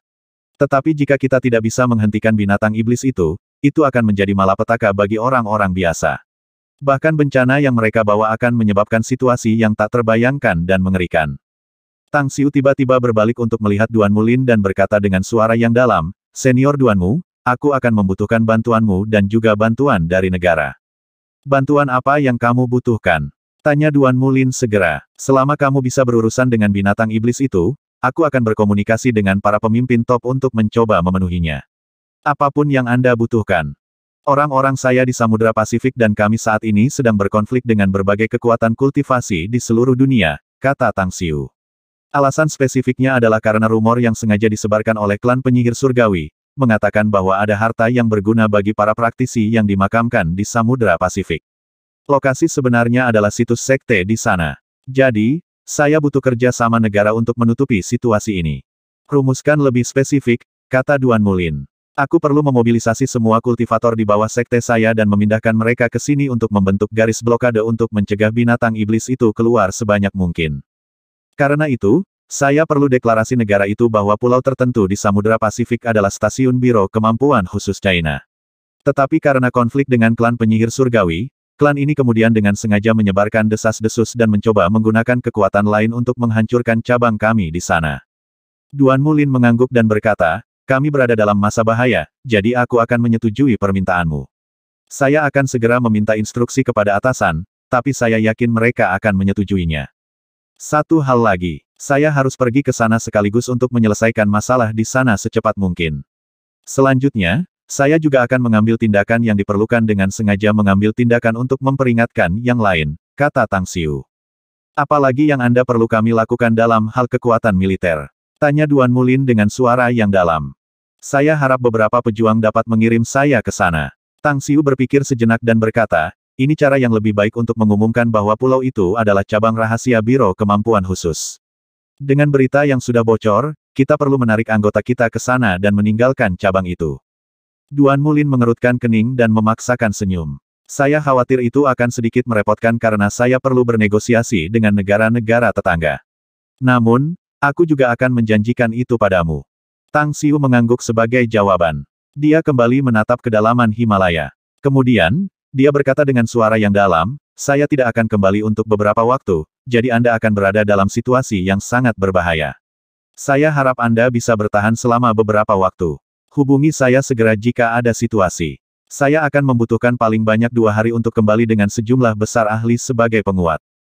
Ketika senja datang, 3 pejuang meraung di atas Samudra Pasifik dan terbang melintasi awan tebal, dengan cepat terbang menuju koordinat langit di atas Pulau Kosong ke-9 yang diberikan oleh Tang Xiu.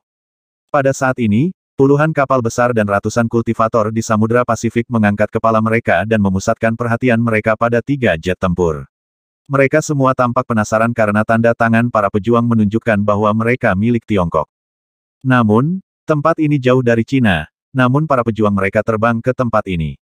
Mengapa negara-negara lain tidak menghentikan pesawat ini? Untuk alasan apa pesawat ini terbang ke sini? Tut, tut, tut. Tidak lama kemudian, semua pemimpin pasukan praktisi dari berbagai negara menerima pesan di waktu yang hampir bersamaan. Harta karun yang dikuburkan di Samudra Pasifik hanyalah rekayasa belaka dan pelakunya adalah Celestial Wizard Clan, yang klannya telah hilang dan mengalami cedera serius setelah berkelahi dengan Biro Kemampuan Khusus China. Oleh karena itu, mereka menyebarkan desas-desus dalam upaya untuk menggunakan pasukan praktisi besar di seluruh dunia untuk menyerang pulau itu, yang merupakan cabang dari Biro Kemampuan Khusus Tiongkok. Kita semua digunakan. Berarti berita tentang harta itu palsu. Klan penyihir surgawi dan Biro Kemampuan Khusus Tiongkok. Semua pemimpin berbagai kekuatan di dunia menjadi geram dan menyelidiki kebenaran di balik deklarasi tersebut melalui berbagai saluran intelijen. Namun, sangat mengejutkan dan tidak percaya mereka, memang ada imbalan hadiah untuk perburuan klan penyihir surgawi serta berita tentang penampilan klan mereka di Samudra Pasifik, yang membuat mereka percaya pada pernyataan ini. Adapun harta, jika itu benar-benar di sini, lalu mengapa klan penyihir surgawi, yang datang ke Samudra Pasifik lebih awal dari mereka, bertindak seperti kura-kura dengan memanggil semua klan mereka kembali dan tidak ada dari mereka yang keluar dari wilayah mereka? Mustahil bagi mereka untuk tidak mengingini harta ini sama sekali. Sepotong berita lain juga menyebar dengan cepat setelah itu dan dikirim ke kepala berbagai pasukan. Pejabat Tiongkok juga telah mencari pasukan kultivator China untuk maju untuk membantu evakuasi cabang rahasia Biro Kemampuan Khususnya. Para kultivator, bagi mereka semua, adalah orang-orang yang keberadaannya setara dengan gunung-gunung besar, keberadaan yang memberikan tekanan besar kepada para pemimpin pasukan dari berbagai pihak di seluruh dunia. Kembali ketika di Perang Salib, beberapa pasukan praktisi pernah menyerbu Tiongkok, dan bahkan sekelompok setan memasuki wilayahnya, namun, setelah berbagai peristiwa besar, mereka akhirnya ditolak oleh para pertapa oriental, meninggalkan ketakutan di hati mereka. Di Pulau Kosong ke-9, ketika Tang Xiu melompat dari kabin jet tempur, dua garis mewah di perairan terdekat perlahan-lahan berlayar. Di geladak salah satu liner mewah berdiri seorang pria setengah baya yang tampaknya memegang kekuasaan dalam organisasi piramida. Dia duduk di kursi santai dan nyaman menikmati pijatan dua pirang cantik. Di tangannya ada segelas anggur merah, memamerkan waktu luangnya dan sikap puas. Situasi baru. Dia tiba-tiba duduk tegak dan mengisyaratkan kepada dua pirang cantik untuk pergi. Matanya kemudian beralih ke tiga pejuang di langit. Untuk ketidakpercayaannya, dia bisa melihat seseorang melompat dari ketinggian hampir 1 kilometer dari kabin pesawat tempur dengan matanya yang tajam, seperti elang. Seseorang bunuh diri. Di sebelah pria parubaya yang tangguh itu adalah seorang pria muda kurus dengan bekas luka di wajahnya. Murid-muridnya tiba-tiba menyusut dan dia berkata dengan suara berat. Pria parubaya itu tidak berbicara. Setelah dia berdiri dari kursi santai, dia hanya menyilangkan tangannya dan menatap sosok di langit sambil memendam pikiran yang sama dengan orang-orang di sekitarnya, berpikir bahwa orang itu akan bunuh diri. Lagi pula, melompat langsung dari udara setinggi hampir 1 kilometer akan membuat seseorang menemui kematian tragis bahkan jika dia jatuh ke air laut di bawah. Mustahil. Wajah pria parubaya itu tiba-tiba bergeser dengan tatapan tidak percaya di matanya. Dia bisa melihat dengan jelas bahwa sosok itu melompat dari ketinggian 1 kilometer pada awalnya, tetapi kemudian dia menerjang dengan kepalanya lalu melayang di udara 200+ meter di atas laut dengan kaki di bawah dan hanya berdiri diam di udara di sana. Pria muda kurus itu tiba-tiba berseru, "Ya Tuhan! Bagaimana dia melakukannya? Seberapa kuat dia untuk mencapai prestasi seperti itu?" Pada saat ini, pria parubaya yang teguh itu bisa melihat wajah Tang Xiu. Setelah terdiam beberapa saat, tatapannya tiba-tiba beralih ke pulau yang menjulang tidak jauh dari sana. Kemudian, dia memerintahkan dengan suara yang dalam, ubah jalur dan berlayar menuju pulau itu. Tang Xiu, yang terbang tinggi di udara, awalnya bermaksud memasuki Pulau Kosong ke-9. Namun, ia mengubah niatnya setelah melihat kemunculan dua garis yang secara tak terduga berlayar dengan cepat ke arah yang sama. Sebuah cahaya dingin menyala di wajahnya saat melihat mereka. WHOOSH. WHOOSH. WHOOSH. Bayangan bergerak secepat kilat dari Pulau Kosong ke-9. Itu adalah Moawu dengan 5 ahli dari Sekte Tang yang dengan mudah berjalan di permukaan laut. Keenam dari mereka juga melihat Tang Xiu. Tahan. Ketika Tang Xiu melayang ke permukaan laut, dia memblokir jalan dari dua liner mewah, sedangkan kelompok 6 orang Moawu yang telah tiba, dengan hormat berdiri di belakangnya. Di liner, eksekutif piramida, Mofinil, berdiri di dek busur dan memberi tanda liner untuk berhenti. Dia menatap Tang Xiu dan bertanya, apakah kamu dari Tiongkok? Kami, jawab Tang Xiu acuh tak acuh. Siapa kamu dan mengapa kamu datang ke sini? Aku Movinil of the Pyramid. Kenapa kita tidak bisa datang ke sini? Tempat ini adalah perairan internasional, jawab Movinil. Tapi aku merasa sangat aneh. Kapan saja Cina memiliki kemampuan seperti itu, sehingga pejuang negara Anda dapat terbang di atas Samudra Pasifik dan datang ke sini. Itu bukan urusanmu untuk dikelola. Tetapi saya dapat memberitahu Anda bahwa pulau di depan adalah cabang rahasia dari Biro Kemampuan Khusus Tiongkok, kata Tang Xiu dengan suara berat. Kami sedang bersiap untuk mengevakuasinya setelah permusuhan dengan klan penyihir surgawi, jadi jika Anda tidak memiliki bisnis lain, silakan pergi. Jika tidak, kalau tidak apa kamu berencana untuk melawan kita juga? Movinil dengan ringan bertanya dengan mata menyipit. Hanya kamu sendiri. Anda bahkan tidak layak. Tang Xiu mencibir dan berkata, tetapi jika Anda benar-benar ingin mencoba datang ke Biro Kemampuan Khusus kami, maka jangan salahkan kami karena tanpa ampun. Itu beberapa bola yang kamu dapat. Berani memilih organisasi piramida saya sebagai musuh, jawab Movinil dengan dingin. Piramida itu memang sangat kuat. Saya akui bahwa Anda dianggap sebagai organisasi terbesar di dunia. Tetapi saya harus mengatakan kepada Anda bahwa tidak peduli seberapa kuat organisasi Anda, tidak seperti Anda dapat bersaing dengan seluruh kekuatan Cina. Selanjutnya, saya juga seorang kultivator yang ditugaskan untuk membantu orang-orang Biro Kemampuan Khusus di sini. Jika piramida Anda ingin mengambil alih tempat Celestial Wizard Clan, Anda bisa melakukannya sekarang. Apakah kamu benar-benar memiliki konflik dengan klan penyihir surgawi? Tanya Movinil ingin tahu. Ini bukan hanya konflik sederhana, kata Tang Xiu. Klan penyihir surgawi itu terkutuk. Mereka mencoba mencuri materi inti kami, membunuh banyak orang kami dalam proses itu. Setelah kami membantai sebagian besar pasukan mereka yang dikirim ke sini, mereka juga sengaja menyebarkan desas-desus bahwa ada beberapa harta atau sesuatu di Samudra Pasifik dengan harapan untuk memikat semua pasukan praktisi utama dunia untuk menemukan cabang Biro Kemampuan Khusus kami. Anda dapat mengatakan bahwa mereka telah mencapai tujuan mereka, tetapi mereka telah menjadikan agensi kami musuh bebuyutan mereka. Movinil terdiam beberapa saat, dan kemudian bertanya lagi, jika begitu, apakah kamu yang memberikan hadiah setinggi langit untuk mereka? Kami adalah kultivator. Uang tidak berarti banyak bagi kami. Tang Xiu mencibir. Tiongkok sebagai negara mungkin enggan untuk membunuh musuh-musuh ini, tetapi para kultivator seperti kita tidak akan pernah membiarkan diri kita terbunuh dan tetap acuh tak acuh. Karenanya, klan penyihir surgawi dapat berharap untuk menemui ajalnya, karena aku akan sepenuhnya menghancurkan klan ini di masa depan. Mereka akan membayar harga yang paling menyakitkan untuk pelanggaran ini. Kamu memiliki nada yang kuat dan kekuatan yang tidak biasa juga, Tuan. Movinil mengacungkan jempol dan memuji. Piramida tidak ingin menjadi musuh Biro Kemampuan Khusus dan kultivator negara Anda. Sebaliknya, klan penyihir surgawi adalah pengikut dari klub Stygian, yang memiliki permusuhan mendalam dengan kami. Pepatah negara Anda mengatakan bahwa musuh-musuh saya adalah teman saya. Lebih jauh, kita bukan musuh tetapi memiliki musuh bersama. Jadi, aku harap kamu benar-benar bisa menghancurkan klan penyihir surgawi sepenuhnya. Alis Tang Xiu mengangkat dan dia menangkupkan tinjunya sebagai tanggapan. Karena dirimu yang terhormat tidak ingin menjadi musuh bersama kami, kultivator Tiongkok, maka aku harus memintamu untuk pergi. Kami akan membuat klan penyihir surga membayar utang mereka cepat atau lambat. Saya tidak keberatan menghubungi Anda untuk membiarkan Anda menonton pertunjukan ketika saatnya tiba. Tetapi tentu saja, itu juga akan lebih baik bagi kami jika Anda bersedia bergabung dengan kami dalam upaya itu. Movinil menatap Tang Xiu dan kelompok 6 orang Awu di belakangnya. Kemudian, dia berbalik untuk berbicara kepada pemuda kurus itu dan memerintahkan, berbalik dan ubah arah. Sedang pergi. Dimengerti, jawab pemuda kurus itu dan segera melewati perintahnya. Dengan tenang menyaksikan kedua liner menghilang dari pandangannya, Tang Xiu kemudian berbalik untuk melihat Mo Awu dan berkata dengan suara yang dalam, beritahu semua ahli di tahap pendirian yayasan dan di atas di Pulau Kosong ke-9 untuk kembali ke Pulau 9 Naga segera. Ingatlah untuk memperhatikan untuk menghapus jejak mereka. Jika ada di antara Anda yang menemukan seseorang dalam perjalanan pulang, bunuh mereka tanpa ampun tanpa memandang siapa mereka.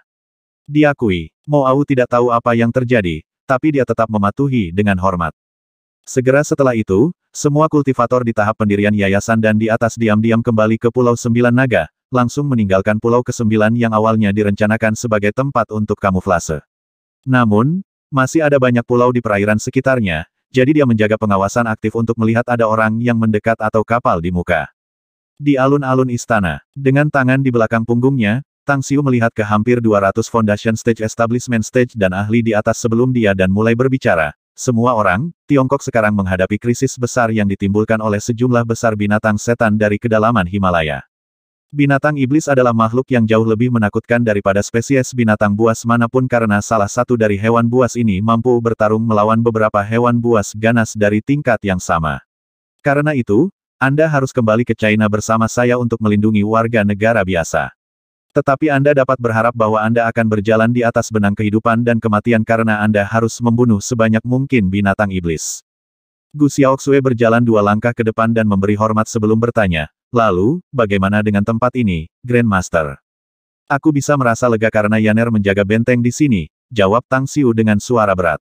Juga, Xiaoxue dan Tang An, kalian berdua akan tinggal di sini. Lakukan segala daya Anda untuk membunuh siapapun yang menemukan Pulau Sembilan Naga. Tentu saja, jangan beri mereka kesempatan untuk membocorkan keberadaan pulau ini. Tang Xiu mengatur pengaturan dengan cepat dan memberitahu mereka tentang situasinya. Setelah itu, ia memerintahkan murid-murid Tang Sekte untuk naik ke korvet subakuatik. Mereka hanya butuh 10 menit untuk tiba di pelabuhan tertentu di Pulau Jingmen. Lusinan Bas telah lama menunggu untuk mengangkutnya ke Bandara Shanghai, di mana sebuah pesawat telah dipersiapkan sebelumnya untuk mengirim semua orang ke barat. Namun, di samping sebagian besar ahli Tang Sekte, murid-murid Tang Xiu juga berada di serangan mendadak. Gu Yin sendiri adalah ahli panggung inti emas saat ini. Tang Xiu tidak ingin dia menjadi bunga rumah kaca. Jadi, dia harus mengalami pertempuran dan pertarungan hidup dan mati yang sering terjadi untuk berhasil, karena baru kemudian dia bisa menjadi kekuatan yang harus diperhitungkan di masa depan. Ugeli, kota itu sekarang dalam kekacauan dan rusak parah. Tenda hijau zaitun telah didirikan, disatukan untuk dijadikan akomodasi sementara. Karena sejumlah besar tentara memblokir semua rute lalu lintas dari daerah sekitarnya, orang biasa juga dilarang masuk. Mengapa ada begitu banyak wartawan di sini? Ketika Tang Xiu baru saja tiba, barisan wartawan dengan kamera mereka berkerumun di luar garis blokade, menjulurkan kepala untuk mengintip ke dalam kota. Bunyi klakson, bunyi klakson. Klakson mobil off-road militer terdengar, memaksa semua reporter membuat jalan. Ketika tentara yang mengemudikan SUV menunjukkan dokumen mereka, konvoi kemudian memasuki bagian dalam dengan cepat. Pada saat ini, Duan Mulin dan beberapa ahli dari Biro Kemampuan Khusus telah lama menunggu di depan tenda militer.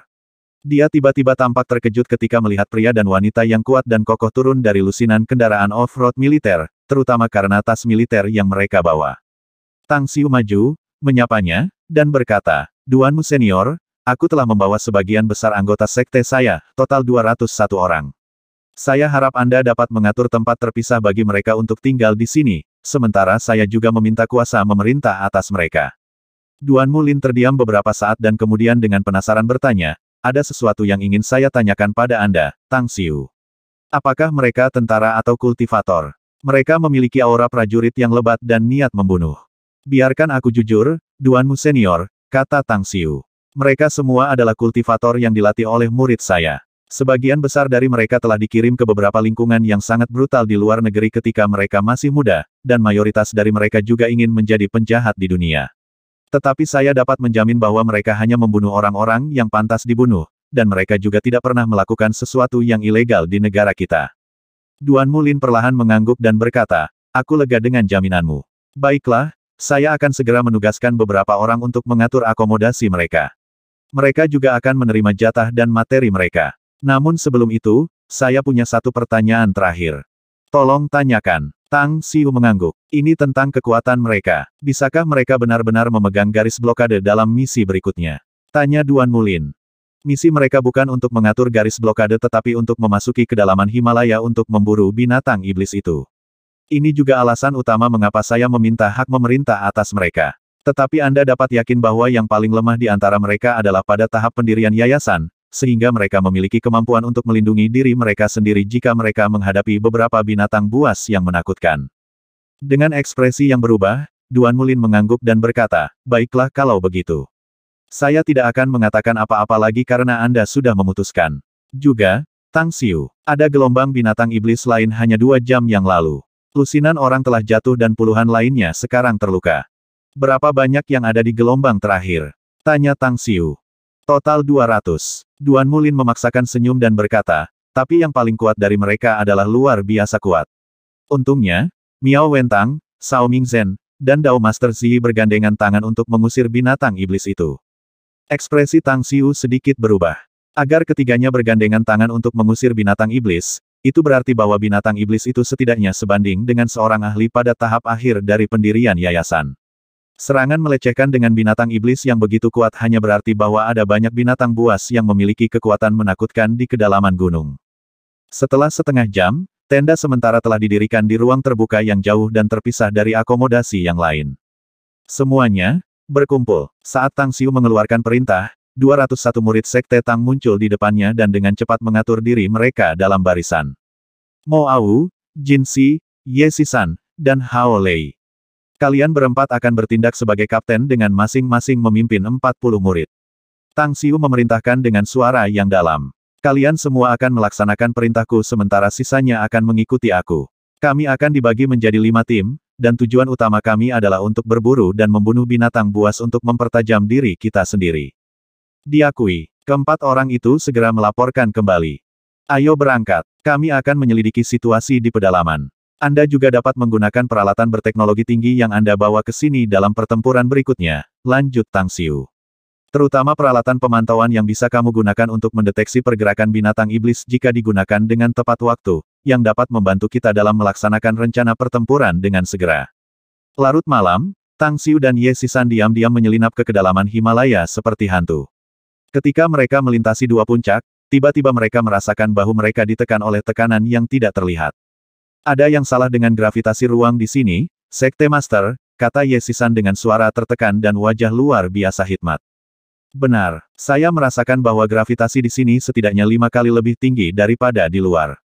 Tidak diragukan lagi akan mempengaruhi kita jika kita melawan binatang iblis di sini, jawab Tang Xiu. Ye Sisan, kamu harus mundur dulu sementara aku menyelinap masuk untuk menyelidiki situasi. Ingatlah bahwa Anda tidak akan terlibat dalam pertarungan panjang dengan binatang iblis apapun.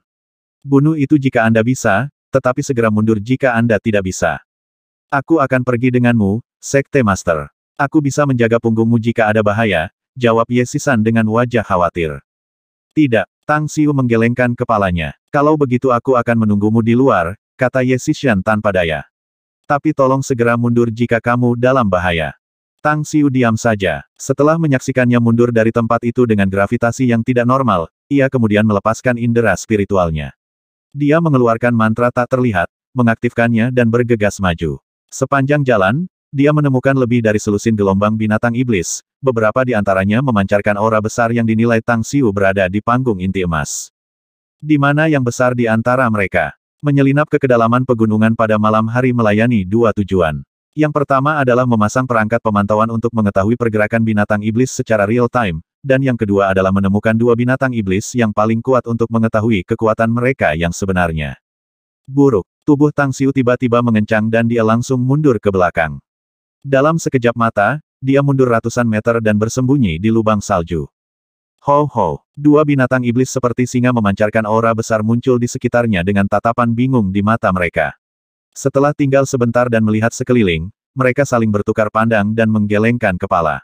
Mereka hanya merasakan fluktuasi aura khusus beberapa saat yang lalu dengan persepsi mereka yang tajam, tetapi fluktuasi aura khusus itu langsung menghilang sesaat setelahnya. Bahkan bayangan tidak bisa dilihat di sekitarnya. Tak lama kemudian, mereka melihat sekeliling lagi tetapi tidak berhasil. Setelah tidak dapat menemukan tanda tertentu, mereka secara bertahap bergerak menuju kejauhan dan segera menghilang dari daerah ini. Tang Xiu menahan segala kebocoran kehadirannya di lubang salju. Dua binatang iblis seperti singa itu memberinya perasaan ancaman yang kuat. Dia bisa menentukan dari aura mereka bahwa masing-masing dari mereka sebanding dengan tahap akhir dari Golden Core Stage. Dengan mereka bergabung, sangat mungkin bahwa efisiensi tempur mereka akan setidaknya di Naschen Soul Stage dan dia mungkin jatuh di bawah kekuatan mereka. Mereka sangat cerdas dan sangat waspada, iya. Tang Xiu menyipitkan matanya. 20 menit berlalu dalam sekejap mata, namun Tang Xiu tidak bergerak sama sekali dan masih mempertahankan postur aslinya sambil mengendalikan kehadiran dan auranya, menunggu dengan tenang. Mengaum, untuk bayangan kemudian bergerak secepat kilat dari kejauhan. Dua di antaranya adalah binatang iblis seperti singa yang datang ke sini 20 menit yang lalu. Dua yang terakhir seperti chimera dan makhluk aneh yang diceritakan dalam legenda dengan banyak paku tajam di punggung mereka. Binatang landak, dengan indera rohaninya meliputi daerah itu, Tang Xiu bisa melihat penampilan dua binatang iblis terakhir. Hatinya tenggelam karena dia tahu apa binatang Hedgehog itu. Binatang buas ini seperti pengikut binatang buas iblis, namun sangat cerdas dibandingkan dengan rubah licik. Mereka seperti penasihat yang memberikan saran dan saran kepada binatang iblis. Selain itu, spesies binatang buas ini juga memiliki bakat penting kemampuan mereka untuk mendeteksi bau yang tidak biasa. Selama ada bentuk kehidupan selain dari binatang iblis, mereka bisa mendeteksi bau mereka dan menentukan posisi musuh. Segel surga dan bumi. Tang Xiu dengan cepat melemparkan dua dis arai dan dengan diam-diam menggambar pola arai. Segera setelah itu, dia menggunakan dua dis arai untuk meletakkan arai kecil di sekitarnya. Setengah jam berlalu dan, setelah keempat binatang buas mencari-cari dan tidak menemukan apa-apa, baru kemudian mereka pergi dengan hati-hati. Setelah jejak mereka menghilang, barulah Tang Xiu dengan hati-hati keluar dari lubang salju. Dia kemudian diam-diam mundur di bawah pengaruh mantra gaib. Kicauan, kicauan. Sama seperti Tang Xiu meninggalkan ruang gravitasi dan merasakan tekanan meringankan, dia tiba-tiba menerima transmisi suara ke dalam benaknya. Segera setelah itu, bahasa manusia normal kemudian muncul dalam benaknya. Itu adalah binatang iblis yang sangat kuat. Berurusan dengan mereka akan terbukti sangat sulit jika pembatasan ini tidak ditindak.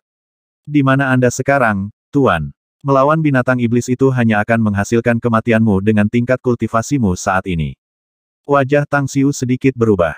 Setelah transmisi pemikiran ini, dia terkejut dan dikirim kembali. Kamu juga merasakannya, Star Devourer Insect. Ya, saya merasakan mereka dan mereka tampaknya telah mendeteksi saya juga, jawab Star Devourer Insect. Ayo keluar dari tempat ini, Tuan. Jangan terburu-buru, jangan terburu-buru. Bisakah Anda merasakan apa yang terjadi di sini? Bagaimana bisa ada binatang iblis di bumi? Tanya Tang Xiu.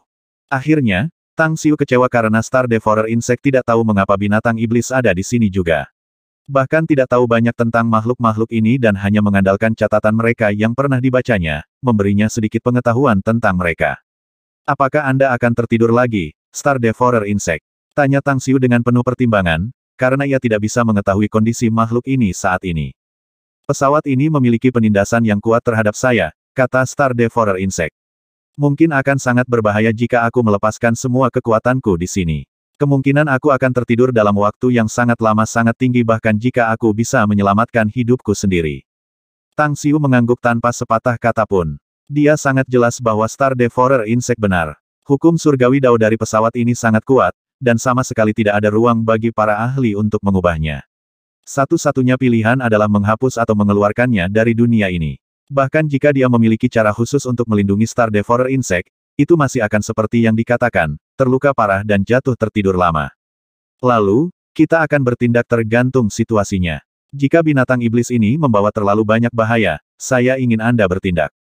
Tetapi Anda dapat yakin bahwa saya akan memastikan untuk melestarikan hidup Anda, sehingga Anda hanya akan tertidur paling banyak. Selanjutnya, saya juga akan meluangkan waktu untuk meramu pil obat yang bermanfaat bagi Anda nanti. Pil obat. Pikiran yang ditularkan oleh Star Devourer Insect agak aneh. Itu benar, ini adalah Myriad Bestial Pil. Tang Xiu membenarkan. Pil ini diambil oleh binatang immortal di dunia immortal. Kita tidak berada di dunia immortal, jadi saya tidak dapat menemukan ramuan spiritual yang diperlukan untuk memperbaiki pil ini. Tapi saya masih bisa membuat nilai yang sedikit lebih buruk. Ini akan sangat menguntungkan Anda bahkan jika Anda tidak terluka. Aku tahu pil ini. Ini disebut pil immortal di dunia immortal. Serangga Star Devourer sangat gembira dan menjawab, itu akan luar biasa, Master. Saya tidak pernah berpikir bahwa saya juga memiliki kesempatan untuk mengambil ramuan immortal ini. Tang Xiu tidak lagi terlibat dalam percakapan dengan Star Devouring Insect. Sekarang dia tahu bahwa itu sudah sadar dari tidurnya, sudah waktunya untuk segera memulai rencananya. Segera setelah itu, 201 murid dari Sekte Tang di tahap pendirian yayasan dan di atas berkumpul. Setelah melirik kelima tim di depan, Tang Xiu kemudian berkata dengan suara yang dalam, Mo Au, Jin Si, Ye Sisan, dan Hao Lei. Anda empat akan memimpin tim Anda dan segera memasuki kedalaman gunung dan mulai berburu binatang iblis. Perlu diingat bahwa menjaga kehidupan Anda lebih diprioritaskan daripada berburu dan membunuh binatang iblis. Selanjutnya, Anda harus kembali ke sini setiap malam. Saya akan menugaskan beberapa orang lain untuk mencatat jumlah binatang iblis yang Anda buru setiap malam dan Anda akan mendapatkan sumber daya kultivasi sebagai hadiah. Waktu ini adalah kesempatan bagi Anda semua. Selama Anda mendapatkan rekor yang sangat baik, Anda dapat mengharapkan sumber daya besar yang akan sangat bermanfaat bagi Anda dalam memperlemah kekuatan Anda. Dimengerti. 201 murid Sekte Tang segera bersemangat. Mendapatkan sumber daya kultivasi biasanya tidak pernah mudah, sementara jumlah sumber daya yang mereka butuhkan terus meningkat seiring dengan kemajuan mereka dalam kultivasi. Selain menghabiskan kekayaan mereka untuk membelinya di sekte, satu-satunya cara lain adalah untuk mendapatkan alokasi tahunan mereka. Meskipun sumber daya yang terbatas sudah cukup untuk kultivasi mereka sekarang, itu masih jauh dari cukup dalam jangka panjang. Oleh karena itu, ini berarti bahwa mereka akan mendapatkan manfaat berlipat ganda saat ini. Mereka dapat mengasah diri sendiri sambil juga mendapatkan lebih banyak sumber daya untuk kultivasi mereka. Gunakan kesempatan ini. Itu adalah peringatan yang mereka katakan pada diri mereka sendiri di dalam hati mereka. Setelah melirik wajah semua orang, Tang Xiu puas setelah melihat ekspresi tegas mereka. Dia kemudian mengangguk dan berkata, berangkat. Pergi. Mo Au, Jin Si, Ye Sisan, dan Hao Lei memimpin tim mereka, berubah menjadi sekelompok bayangan yang dengan cepat terbang menuju kedalaman Himalaya. Tang Xiu sendiri tidak buru-buru pergi. Matanya melirik ke 37 murid yang tersisa dari Sekte Tang di depannya. Setelah terdiam beberapa saat, dia melihat Gu Yin dan kemudian berbicara kepada yang lain. Gu Yin mungkin menjadi ahli di Golden Core Stage sekarang, tapi dia belum mengalami pertarungan dan pertempuran yang sebenarnya, jadi hemat dalam hal efisiensi, dia tidak mungkin untuk menjadi sebaik Anda semua. Karena itu, saya harap Anda semua dapat melindunginya selama pertempuran. Saya percaya bahwa selama dia beradaptasi dengan perkelahian brutal, dia dapat membunuh banyak binatang buas di tahap selanjutnya dan, pada gilirannya, akan memenangkan lebih banyak sumber daya untuk tim ini. Iya, 36 murid lainnya dari Tang Sekte tiba-tiba menatap Gu Yin dengan kagum. Gu Yin masih sangat muda, namun bakat kultivasinya benar-benar menentang surga. Dia bahkan telah mencapai panggung inti emas hanya dalam waktu 1,5 tahun. Saat ini, mereka semua adalah ahli di yayasan pendirian, yang membuat mereka menyadari bahwa semakin tinggi tingkat kultivasi, semakin besar kesenjangan antara tingkat tersebut. Mereka bisa dengan mudah membunuh kultivator di tahap penyulingan Qi, tetapi pada saat yang sama, mereka juga menjadi mangsa mudah bagi para ahli di Golden Core Stage. Sementara Gu Yin adalah satu-satunya ahli di Golden Core Stage di tim mereka, jika efisiensi tempurnya meningkat, maka kemungkinan mereka bisa membunuh lebih banyak binatang iblis juga akan meningkat secara signifikan. Oleh karena itu, semakin banyak sumber daya yang bisa mereka dapatkan untuk kultivasi mereka. Itu pasti hal yang baik untuk mereka semua. Kalau begitu pergi. Tang Xiu tidak lagi tinggal dan sosoknya seolah-olah berubah menjadi sambaran petir yang melesat menuju kedalaman Himalaya. Dia tidak memiliki sedikit pun rasa takut meskipun ada banyak binatang iblis di sana karena rasa tempurnya telah ditempa setelah pertempuran yang tak terhitung jumlahnya. Setelah beberapa menit, beberapa sosok diam-diam muncul di tempat yang baru saja ditinggalkan semua orang. Itu Duan Mulin, yang wajahnya tampak serius. Matanya tampak sedikit rumit saat dia melihat ke arah di mana Tang Xiu dan yang lainnya menghilang. Sekali di masa lalu, dia takut akan kekuatan Tang Xiu, juga takut akan keberadaan Aula Pesta Immortal. Ketakutannya adalah bahwa Tang Xiu akan memiliki pemikiran kesetiaan dan dengan demikian menyebabkan perubahan di negara ini, sehingga menyebabkan kekhawatirannya bahwa pola negara ini akan rusak. Namun, setelah banyak kontak dengannya, lambat laun ia mendapati bahwa ketakutannya tidak berdasar. Jika Tang Xiu benar-benar berpikir untuk memberontak, dia pasti sudah bertindak mengingat kekuatan pribadinya dan jumlah ahli di bawah kendalinya. Namun, dia tidak melakukannya. Dia bahkan berdiri ketika negara membutuhkannya lagi, dan memainkan peran besar untuk membantu rakyat dan pembangunan negara. Secara khusus, situasi krisis ini dengan binatang iblis. Hampir tidak mungkin bagi negara untuk menjamin bahwa mereka tidak akan jatuh dalam kekacauan kecuali mereka memobilisasi sejumlah besar pasukan dan menggunakan senjata yang sangat kuat dalam gudang senjata mereka. Jiwa yang setia, berani, memiliki rasa keadilan dan patriotik. Jika saya bisa memiliki beberapa pemuda yang lebih heroik seperti dia di Tiongkok, kekuatan negara kemungkinan akan sangat meningkat. Duan Mulin menghela nafas dengan ekspresi menyetujui. Di sampingnya, seorang pria parubaya dengan setelan wushu hitam dan tatanan rambut ciknon mengenakan ekspresi menghina dan secara tak sengaja menyela.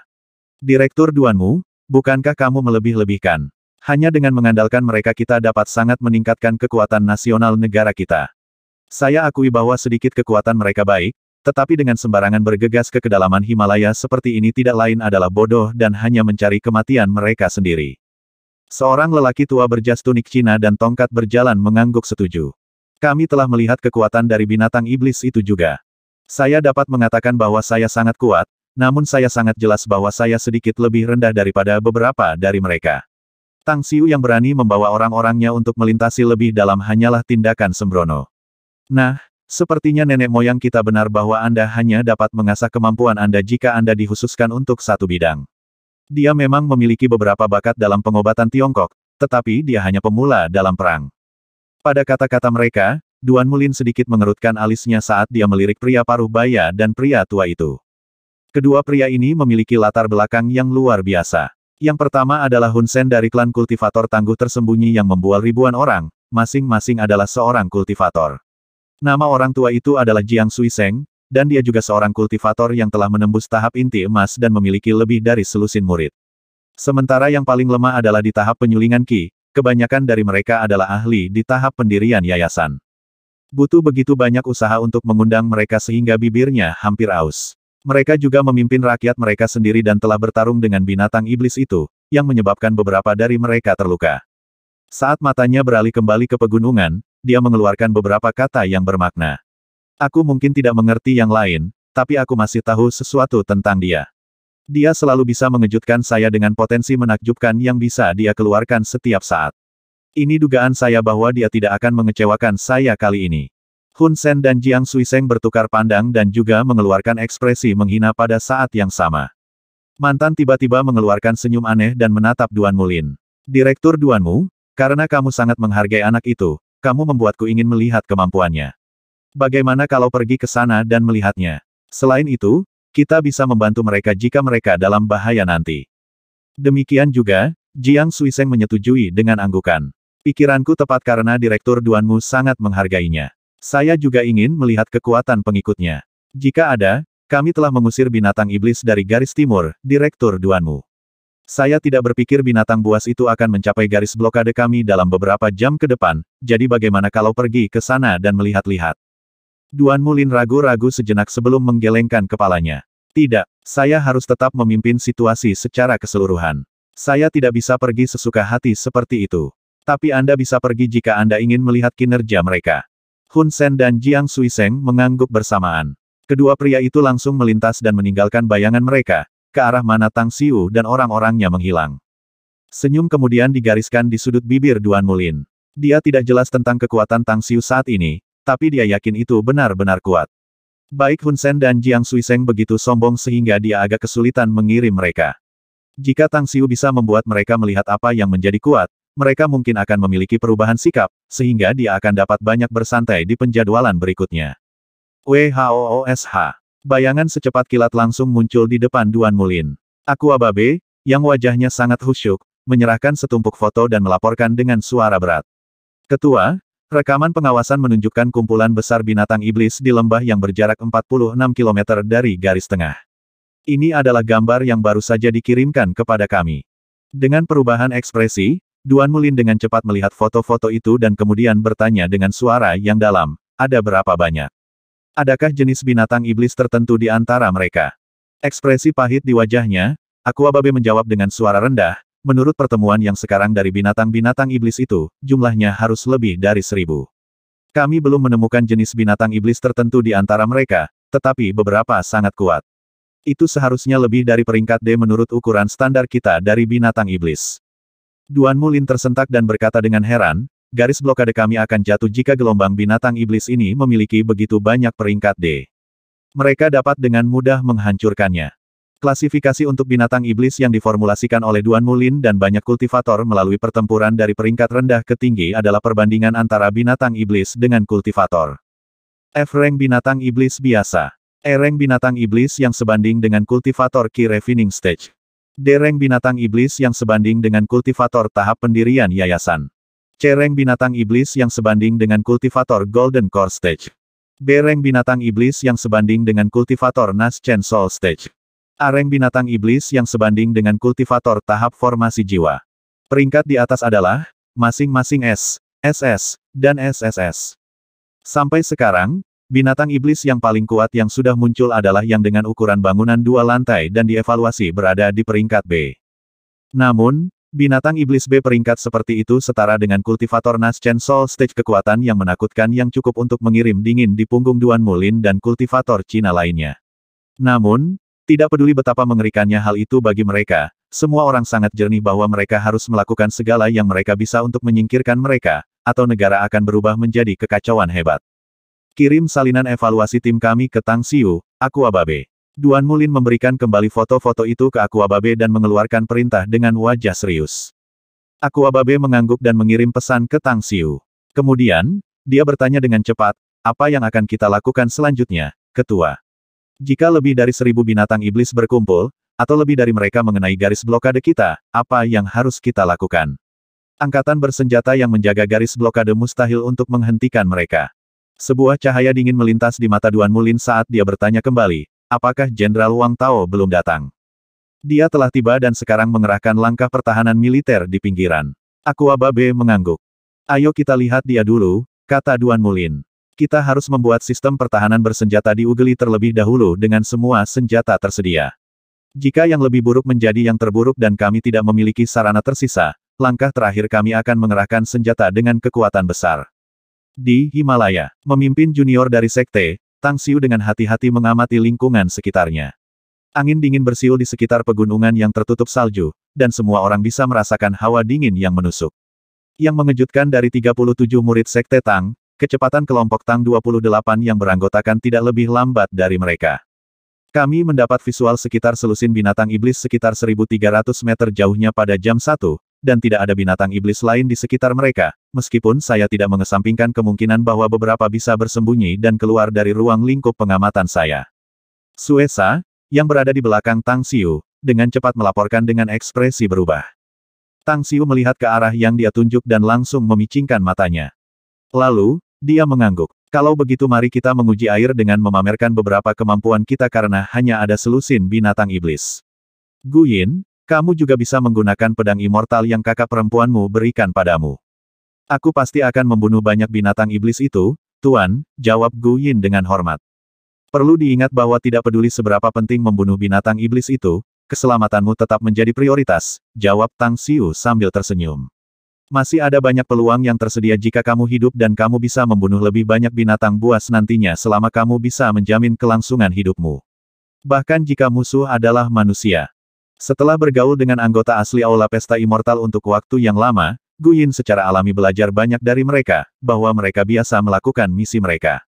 Karena itu, dia dipengaruhi oleh gaya hidup mereka. Dia kemudian secara bertahap memahami kekejaman dunia. Memang, dia sangat kuat, dan sedikit lebih kuat, sebenarnya. Sepertinya dia terserang penyakit mereka dan sarafnya marah, menjadi sangat ulet. Karena itu, dia tidak akan berani menatap selama lawannya adalah musuh. Segera setelah itu, kelompok itu mendekati binatang iblis itu dan hanya berjarak 200 meter dari mereka. Ketika selusin binatang iblis akhirnya menyadari bahwa beberapa manusia mendekati mereka, mereka melolong dan menerjang ke arah mereka tanpa ragu-ragu. Membunuh. Tang Xiu tidak menggunakan pedang Divine tetapi pedang panjang 2 meter yang memancarkan aura gelap dan menyeramkan. Itu adalah pedang yang dia peroleh dari dunia kecil di Gunung Kunlun di mana pracantator klan Diabolos di penjara. Itu adalah salah satu dari puluhan juta persenjataan Divine yang ia peroleh di sana. Blade Kiss seperti pelangi dengan momentum luar biasa.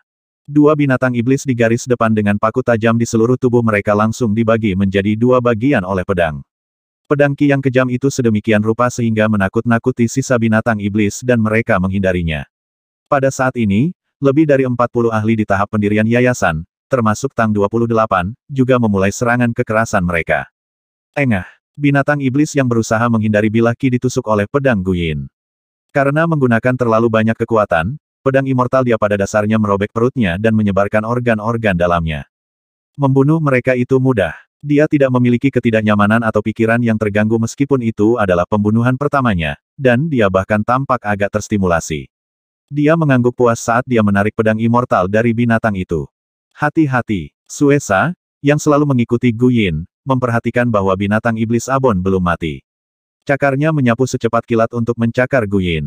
Sebuah pedang immortal kemudian dengan cepat menebas ke depan dan memotong dua cakar tajamnya secara langsung. Saat cakar jatuh, pedang itu mencincang kepalanya dan menyelesaikan krisis yang akan menimpa Gu Yin. Huf! Bahaya mendadak yang hampir mengancam hidupnya membuat Gu Yin merasa kedinginan dan menjadi takut. Dia tidak pernah berpikir bahwa binatang iblis yang telah terluka sedemikian rupa akan menjadi sangat ulet. Tidak hanya itu tidak mati secara langsung, bahkan malah melakukan serangan balik. Dia bisa merasakan bahwa dia hanya berjarak satu rambut dari diculik oleh Grim Reaper. Jika Suesa tidak bertindak tepat waktu, dia pasti sudah mati atau cacat sekarang. Hati-hati, oke. Suesa tidak bisa membantu tetapi bersuara ringan dalam hati. Dia menendang tubuh iblis binatang itu sesudahnya dan memanggil. Guyin buru-buru mengangguk dan dengan penuh rasa terima kasih memandang Suesa, berkata, "Terima kasih, Paman Suesa. Aku akan terbunuh oleh binatang iblis itu jika bukan karena penyelamatanmu yang tepat waktu. Kami keluarga, dan kamu juga murid Sekte Master.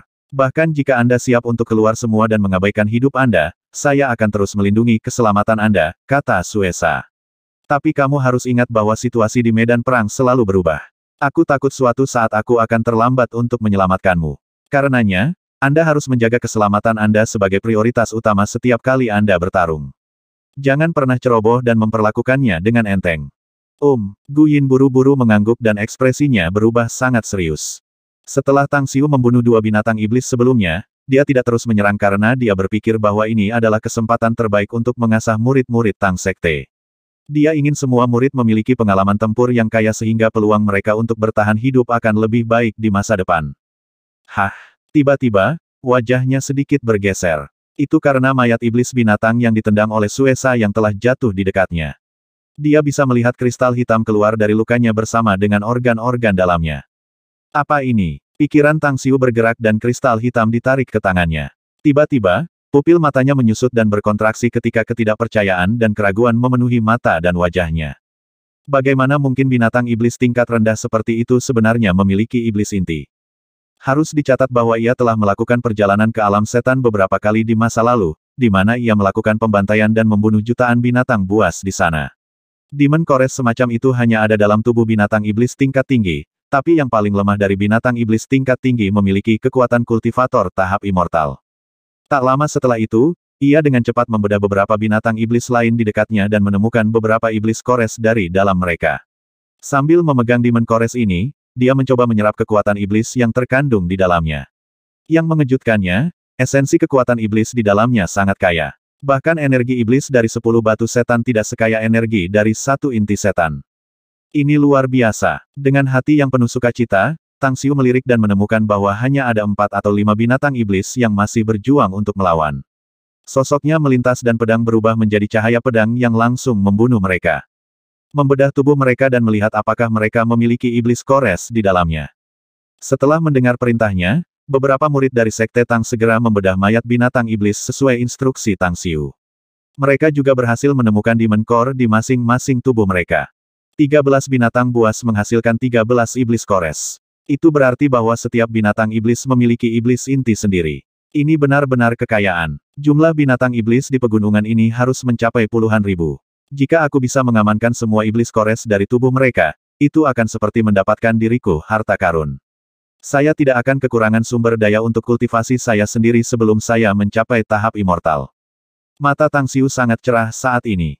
Matanya menyapu tubuh binatang iblis itu sebelum mengambil komunikatornya untuk memanggil Duan Mulin. Setelah mengetik pesan, dia secara terpisah mengirim SMS ke Mo Au, Jin Si, Ye Sisan, dan Hao Lei. Ada kristal hitam di tubuh setiap binatang iblis. Membedah semua binatang iblis dan menggali inti iblis mereka. Tak lama setelah itu, ia memutar nomor komunikator Duan Mulin. "Ada apa, Tang Xiu?" Suara Duan Mulin keluar dari komunikator.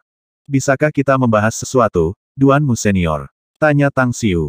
"Ya, ada apa?" tanya Duan Mulin dengan suara penasaran. "Jual semua tubuh iblis binatang yang dibunuh oleh yang lain kepadaku," kata Tang Xiu. "Aku tidak peduli dengan harganya karena aku membutuhkan tubuh binatang iblis ini untuk mengumpulkan bahan yang bisa aku gunakan untuk kultivasi di masa depan." Ada bahan yang berguna bagi kultivator di tubuh binatang iblis ini?" tanya Duan Mulin, masih penasaran. "Bahan-bahan di tubuh mereka tidak berpengaruh pada kultivator normal, tetapi itu terjadi pada saya," jawab Tang Xiu. "Jika saya bisa mendapatkan banyak mayat binatang iblis, kultivasi saya akan sangat meningkat dan berkembang lebih cepat." 1050